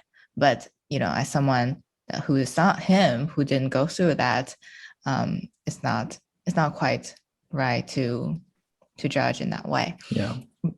But again, it's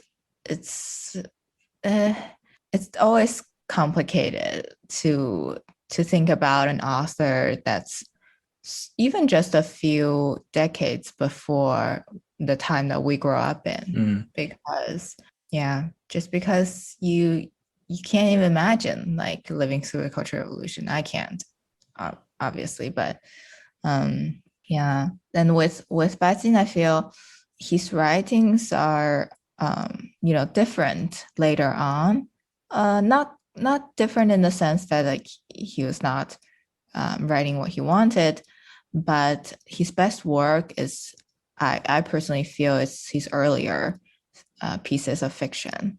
So you were asking about if I could suggest a Chinese word of the day. Oh yeah, we can do that now. Yeah, I would just say 家, which is his work, which means family. And if you look really closely to the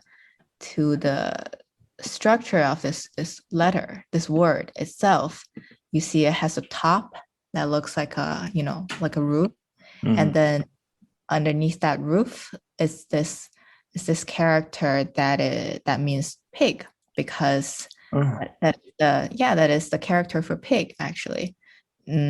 For it used to be like, right, ancient time, and because in the past, what makes up a family is like a household, and you have farm animals like pig underneath the roof, so it's a house. A lunch and a dinner sort of in the bank there inside the pig. Yeah, exactly. And then his other two famous, is it makes up his trilogy. Besides the family, is also the spring, called Chun, and then autumn, Qiu.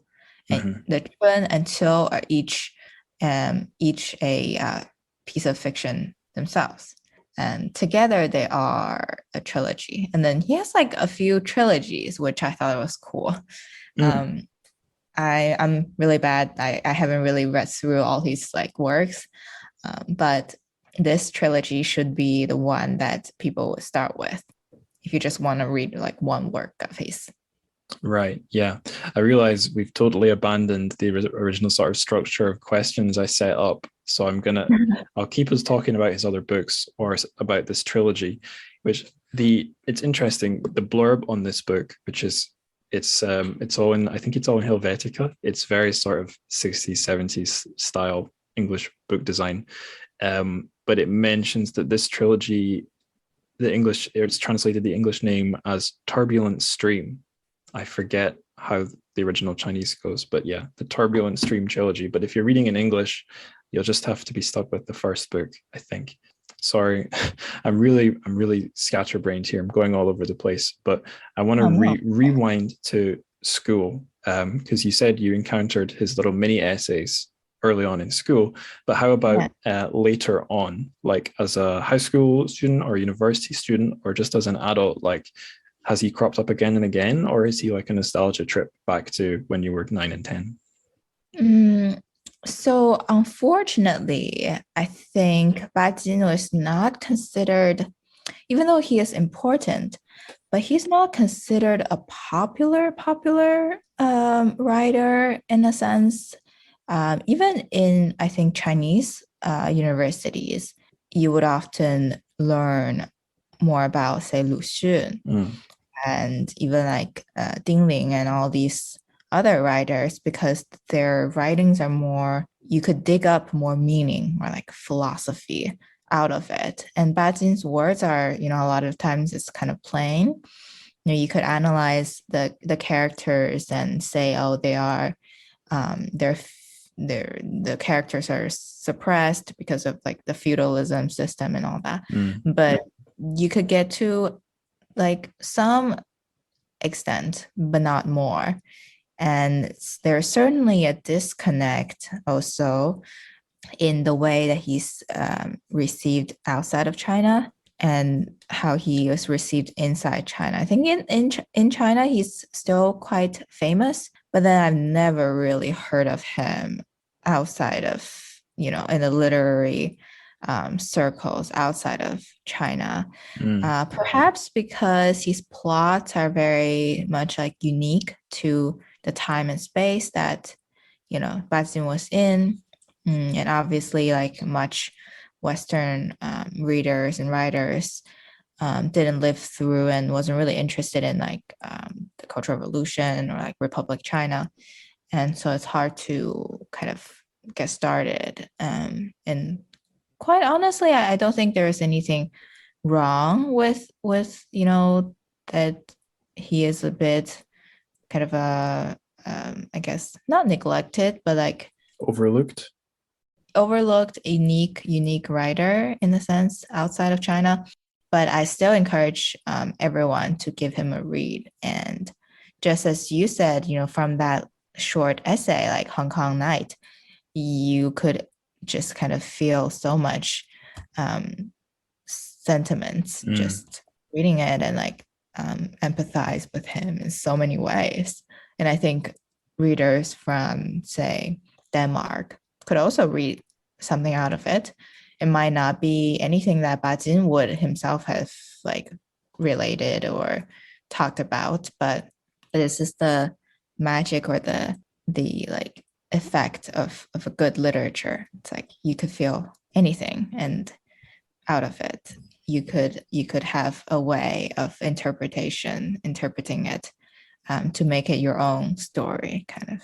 And Bajin famously, when he was talking about how Tolstoy writes, and he thinks that Bajin says, when I was doing the writing, I don't know what my character would say 5 minutes later. And I just kind of follow them. I am this sneaky guy behind them, and I follow whatever they're doing. And then I'm not like Mao Dun or other writers that I write up an outline. My custom, my habit is that I vomit my life experiences and my emotions all the way onto the paper, and I focus on this character's destiny and how they think, and I kind of debunk the old system and what I don't like through these characters. So yeah, I think that's what makes Bajin interesting, probably to the foreign readers. I think Denmark was a good choice for Hong Kong Nights because if you look at the Denmark on a map, a little bit like Hong Kong, it's a peninsula with lots of little islands, just on a much larger Yeah. scale.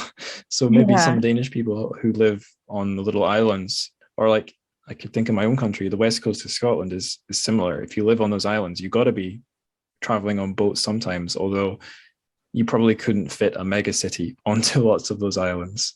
But yeah, the thing of like departing somewhere from a boat, it does have a magic, and he captured it. And it sounds like you were saying there, someone who's just following the flow of a story, doesn't know where their pen is, what's going to be coming out of the pen in 5 minutes, and someone who seems to, I'm just totally imagining here, but having done some writing myself and having done closely planned cold writing and also writing like this, following characters. When I was doing the style work with a longer form story, following characters, especially younger ones, I got the feeling I wanted to befriend them and that I could feel sympathy for them. And reading family, like I get that feeling that apart from maybe some of the older characters who are just assholes, like the granddad, Gao Ye, or Kao Ye in the book, he seems like he cares about the writers. Don't know where I'm Yeah. going with that. There was one other thing about other stuff you've read, or his reputation inside China, that I don't know if I'm asking the right person here, but I noticed that there's some film adaptations and I think possibly TV adaptations of his works. Mm. And that makes me think of Dream of the Red Chamber again, Hong Lo Meng, because Hong Lo Meng I think is kind of famous to a lot of people in its some of its TV and film adaptations. The thing's so friggin' long that like it's almost made for TV in a way, all these little episodes. And it's easy for me to imagine family being like a sort of a TV drama as well. But anyway, but to the point, have you heard about any of these adaptations or watched them or Yeah, actually, a lot of them are. So, Jia Chunqiu, what I talked about, mm, family, spring, autumn, together they're the trilogy of love. So, love right? trilogy. And each of them have been adapted different times into films. And the earliest one is like 1940 something. Mm, And like the trilogy was adapted into movies. A lot of these works have been adapted into TV series as well. So Family, Autumn, and another one called Han so like Cold Night, oh, yeah. um, is adapted into a film. But the characters, again, are all very like, from socialist China, Mm, uh, socialist kind of environment. And it's always about like a family where the the kids are kind of suppressed in a sense, like frustrated, and they want kind of freedom out of the struggle and how their struggle works and all this. So a foreign reader, I would say, like, first read up a little bit on the history of modern China yeah. around the time, and then read the characters, and you would understand a lot more. If I could zap myself back in time to when I was starting this podcast, learning a lot more about the new culture movement and Lushun, I would Mhm. say I found it pretty interesting. Like I know that for people who've done like a China studies degree or have known about this for a long time, this isn't so interesting. This is like some of the basic stuff you learn early on. But for me, I'd had a little bit of exposure to that history in Shanghai, but reading the stuff was really fun for me. And I think I said already, family, although the story itself is kind of simple, reading it as sort of a meta fiction window into what it was like being a reader of magazines like New Youth at the time, these Mhm. new culture movement magazines, May 4th magazines, from that perspective as like literary history, is really Mhm. interesting. And the other thing that seems like an angle you could take to write your undergraduate essay on it would be comparing it to Dream of the Red Chamber. I know I keep bringing that up, but to be more specific, like we're in a big family compound. Our main character is a sensitive young man. He seems to be falling into a doomed romance. But the thing that makes this a 20th century leftist book is that it's a romance with one of the servant girls. It's not with another rich girl. Although Mhm. there are other love stories with like one of the other young men, one of his brothers seems to be in love with his cousin or something. So we have those old feudal things there as well. Sometimes I hate reading this kind of story. It's Yeah. like how there are many women like out there, many men out there. Don't just try to kill each other off for like one woman or another. Like, times are different, Yeah. but yeah. Yes, they are. What would they say with Tinder? If they had Tinder, none Yeah. of these things none of them would struggle at all. He would have gone for more walks outside the family compound at least to go on the Yeah. dates.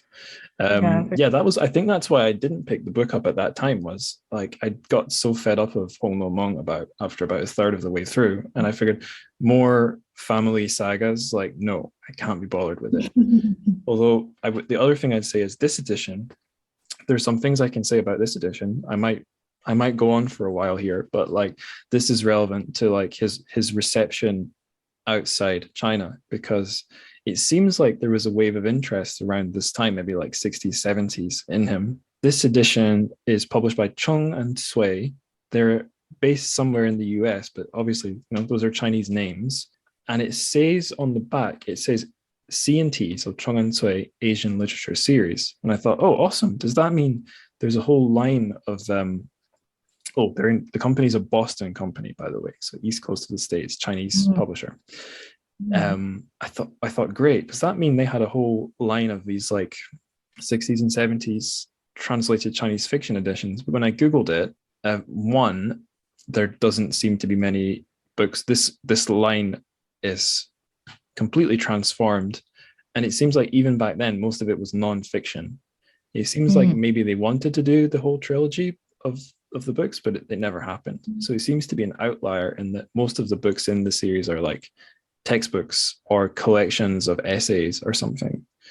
So for Bajin, his writing journey was like he stopped writing fiction after the Cultural Revolution. Yeah, although the magic of translation, you can resurrect the books. Like there's nothing to stop Penguin going back and doing the whole thing in English and giving it a lovely new cover. By the way, if any publishers are listening, do it. Just market the guy as a Chinese anarchist. It's an easy sell, really easy pitch. I'd buy it at least. You'd have one customer. Me too. I would. Yeah. And give it to all my friends. Oh, the one other thing I was going to say about the book and the publication is it's got a really convoluted publication history, and it's reflected in all the intros, because it says on the cover, intro by the translator, but actually there is an intro by her. There is a thing right at the start, which is a note from Chung and Sui, who tell you that this translation is not one they commissioned themselves. Sorry, I've confused myself. Olga Lang isn't the translator. Sidney Shapiro is the translator.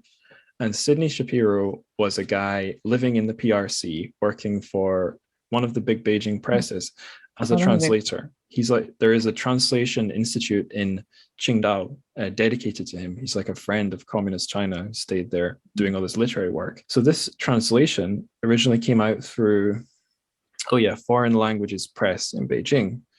So it's a PRC produced translation, but that edition was like meddled with.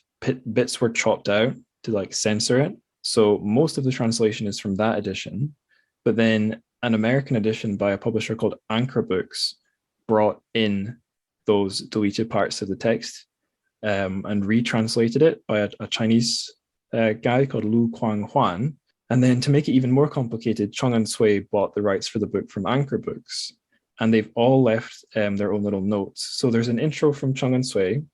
Beneath that, there's the intro from Foreign Languages Press, which is really funny because it's very sort of uptight and like Mao's China style writing. It's like Bajin was good because he tried to destroy the old society, but he made certain mistakes. Here's what they are, blah, blah, blah, blah, blah, blah, blah. So you have that. Then there's Olga Lang's intro. But then after that, there are intros to various editions from Bajin, because he changed the Chinese version a few times. He like improved some of the prose and stuff. It wasn't political stuff. He just wanted to make some technical improvements. So there's those.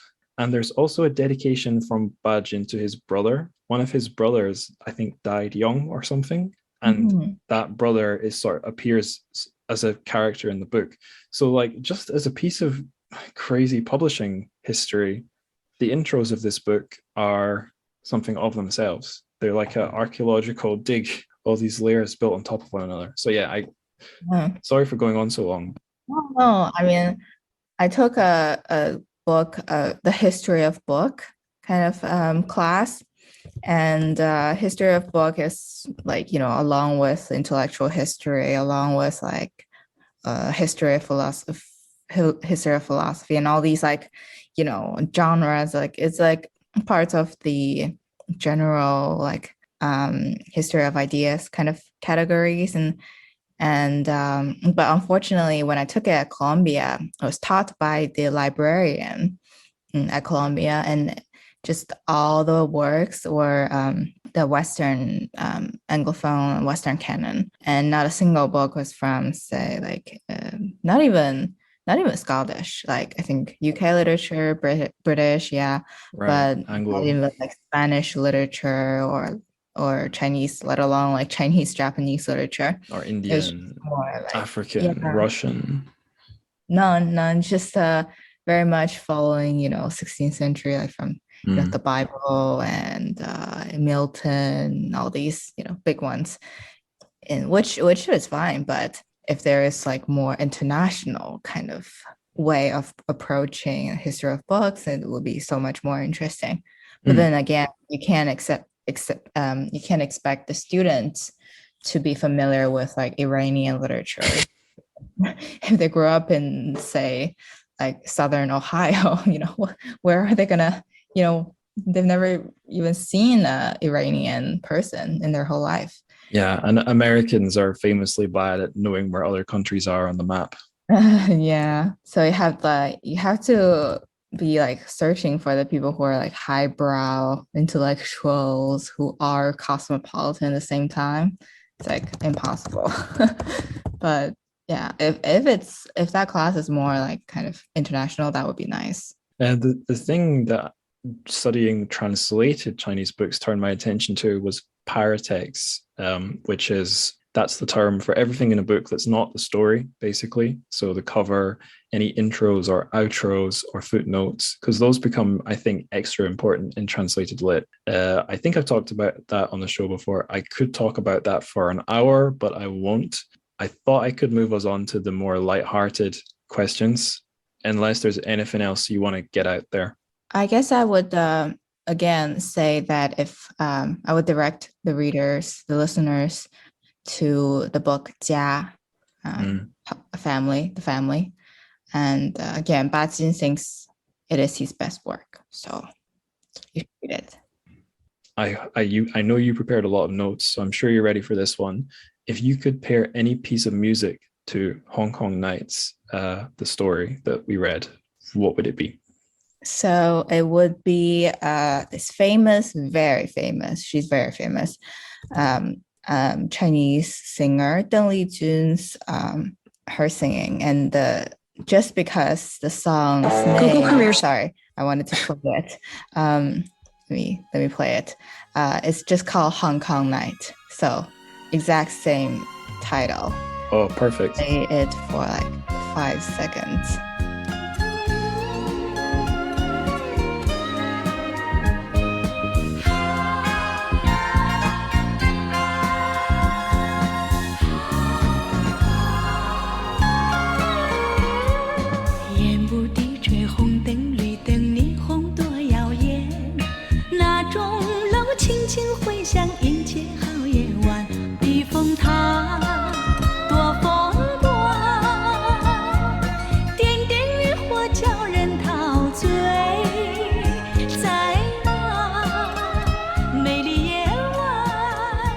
Oh, that's great.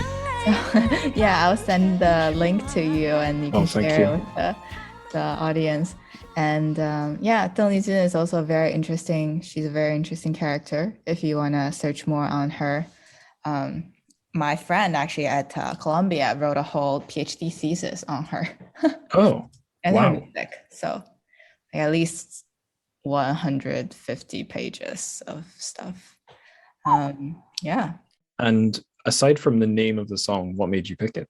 I guess it's also just the lyrics kind of conveys a sense of hopefulness that I see also in Bajin's essay itself. Yeah, but mostly just because I like the song and I like the singer. So I thought, oh, good to share her with the world. And she is quite a phenomenon. If we were to talk about how important she is, Deng Lijun, to like to China, it'd be at the same level of Bajin's like status in like literary history. Okay, it's a perfect match.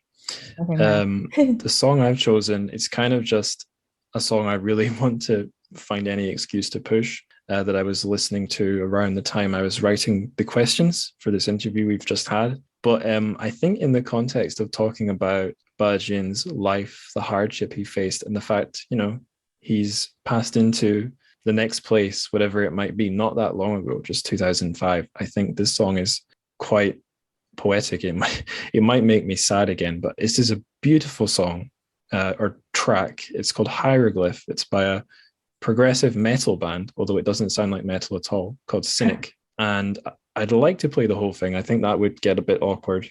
It is short, but I won't inflict the whole thing on you, Tianqi, but I will read the lyrics because it's just 6 lines.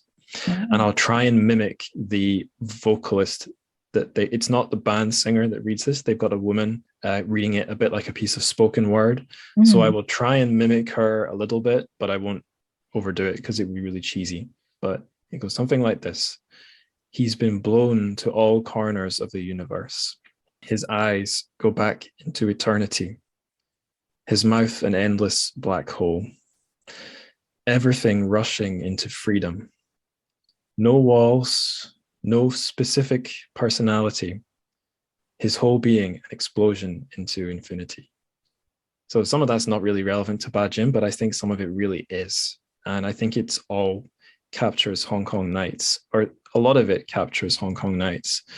And I was going to say earlier, when we were talking about the attitude to life Bajin had as a young man, you might think he was going to be the kind of guy who would burn bright and then, live too much, too fast, too quick, die young kind of a guy. But no, he made it to 105. And even if he did burn out, he kept going. It's kind of beautiful. But anyway, I'll stop rambling on and I'll play a little bit of this song down through the microphone for you. It's a very cool cover of the yeah song. Yeah, because it's hard to tell what it is. It looks like a cell, the inside of a cell. This looks like one of those very what do you call, very niche band. Kind of, yeah. They're weird as well. They had an album in the 90s and then they vanished until the late mid 2000s. And they're very peculiar for a metal band. 2 of the 4 members, I think, were gay men. It's not common in metal, I don't think. And 2 of them have passed away over the last few years after the band kind of split. And one guy kind of returned and made this absolutely beautiful mostly ambient album. And the songs have always had this sort of transcendent feeling of an alien or an angel looking down on Earth. And the fact he wrote that album after 2 of them passed away, I don't know, that makes me emotional too. It's just an emotional evening for me.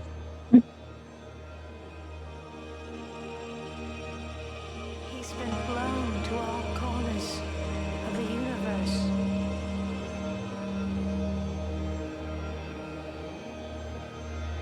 His eyes go back to eternity.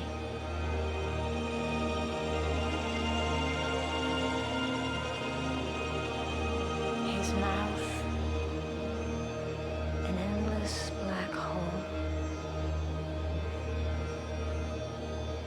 Everything rushing into freedom.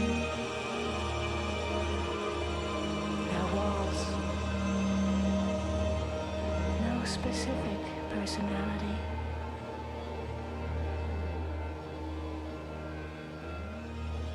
His whole being explosion into infinity.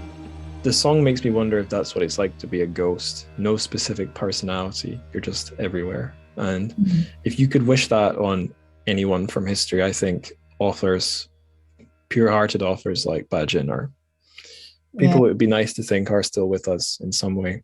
He doesn't seem like the kind of guy who'd be like, okay, I'm dead, I don't care anymore. I feel like he'd be checking in on us. Yeah, I agree. Yeah. Okay, on that note, the bonus question for Patreon subscribers, if you were going to meet Bajin, whether it's going back in time to any part of history or meeting his ghost, what would you say to him?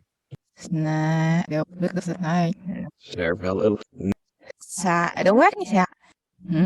Yeah, I've been reading actually recently, apart from if we're to jump out of Bajin now, talking about Go like for it. authors in general that I've been interested in recently. It's I've been reading these two novels, and both are female writers. One is called Fiona and Jane. It's by a Asian, I think Chinese American writer, Jean Chen Ho. And another one is Olga Dies Dreaming by Chitty Gonzalez. I'm quite excited for both of the works, and I will, send you their names and the titles. And thank you.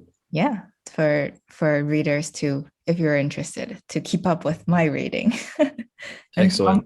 Jump suddenly to 2021, 2022. Yeah, it's scary. I often think, I'm doing such a good job reading books, but then I think, how many am I reading a month? Like, on a good month, maybe 3.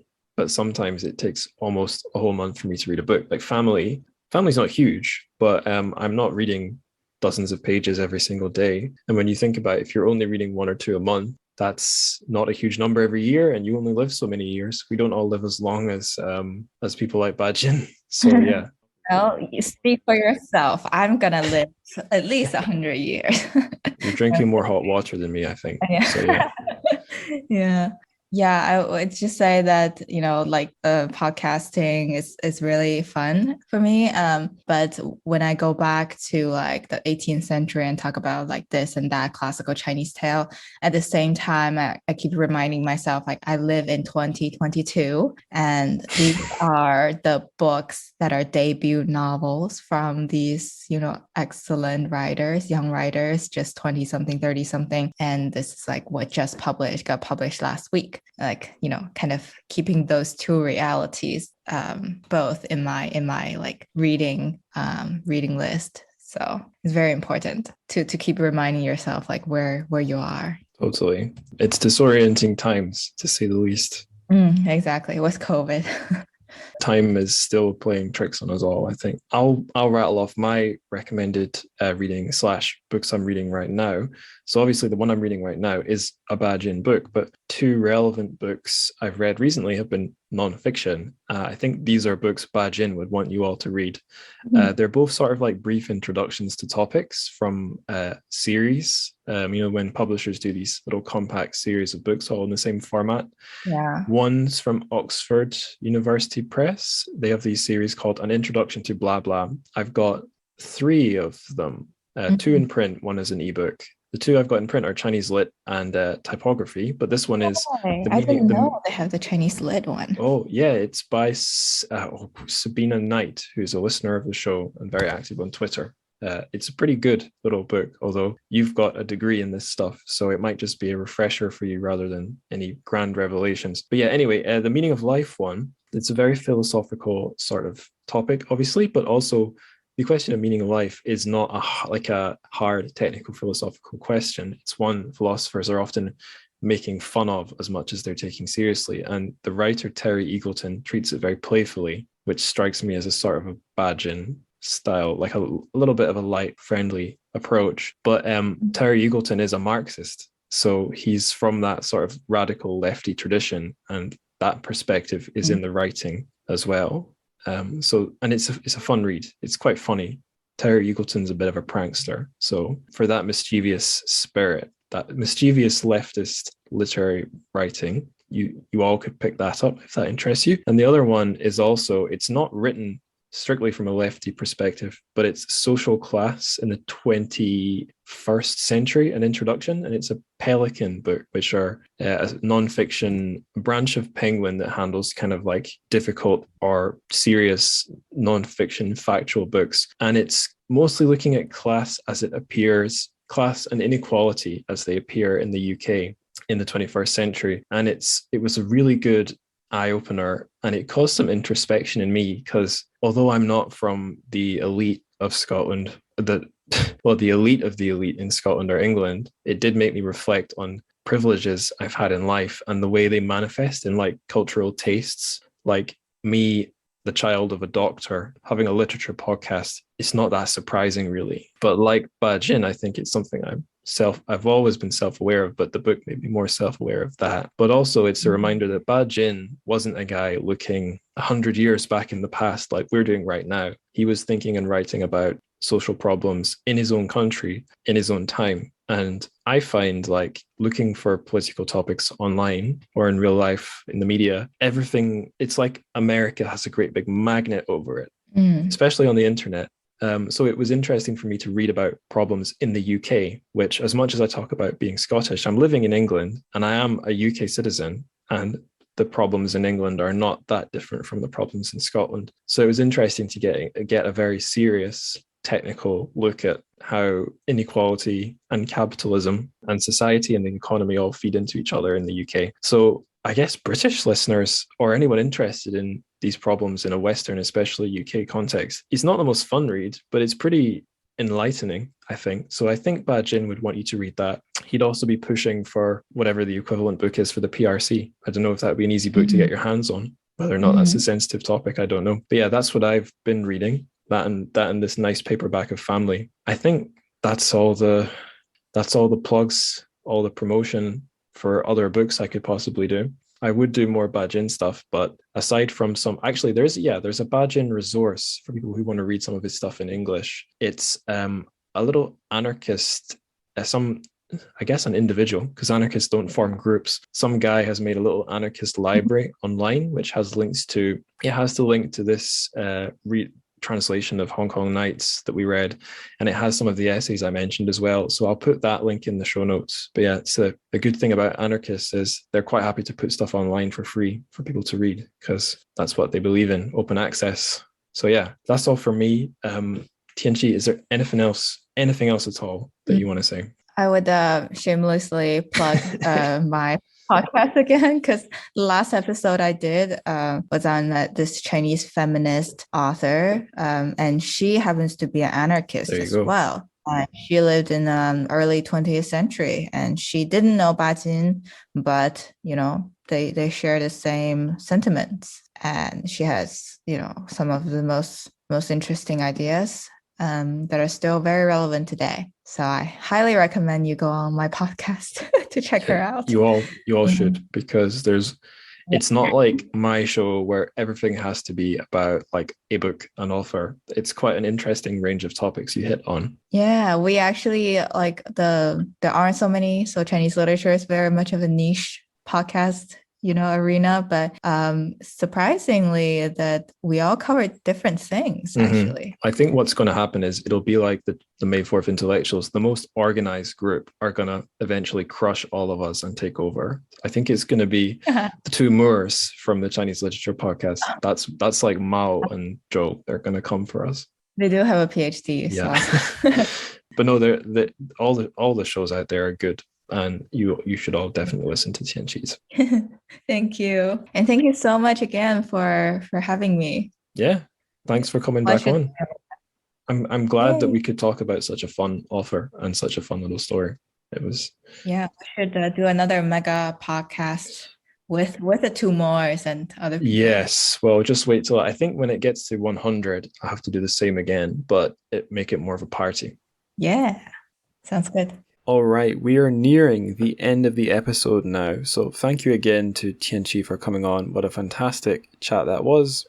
I always say that, and you know what? I always mean it. That was a fun one, for sure. Great to have a returning guest on. The other thing I always say I'm going to do is speed through these outros and the plugs. The one I really want to push this time is reviews. If you're a Apple Podcast listener, a review or a 5-star rating, hell, even a 4-star rating there would be amazing. 5 stars though, please. Seriously. Just anything that will help kind of put us up the search results on the ranking tables. That would be nice. It would be a way to get more people listening to the show. That's the goal. If you're listening on Android, I think Google Podcasts would be a good one, but anything you can do on through whatever means you listen, reviews, ratings, it's great. And I don't think we've had many or any for a while, so more would be great to see. Aside from that, the show's social media, so it's all linked in the show notes pretty much. But me on Twitter, that's at Angus Likes Words. The show has its own Instagram account at Trchfic, TRCHFIC, and we have a Discord where that's probably a particularly good place these days to get info on like what's coming up. When possible, I'm offering listeners a chance to jump in and sit in on interviews I do. I'll put invite links in the Discord. Similarly, sometimes when I'm hanging out, I'll jump into the voice channel there. Well, I say hanging out. If I'm like editing the episode art, I might sit in the voice channel in case anyone wants to chat. So like that's all there too. There's a Patreon as well. There are about as many bonus episodes now as there are main episodes. They tend to be about half an hour long and solo for the most part, but that's still hours and hours and hours and hours and hours of extra stuff that you can get from $1 a month. Hell, you could sign up for 1 month for $1, download the whole lot and flee, and it would still be $1 funding this show. So who would I be to complain? So yeah, that is all. Best thing you can do for the show, as always, is not financial or digital. It's to tell people. Tell your friend, tell your teacher, tell your dog, and tell your equal and autonomous fellow members of your local anarchist collective, which, if you're anything like Bajin, you won't have joined because you're even too anarchist for that. So on that note, 再见.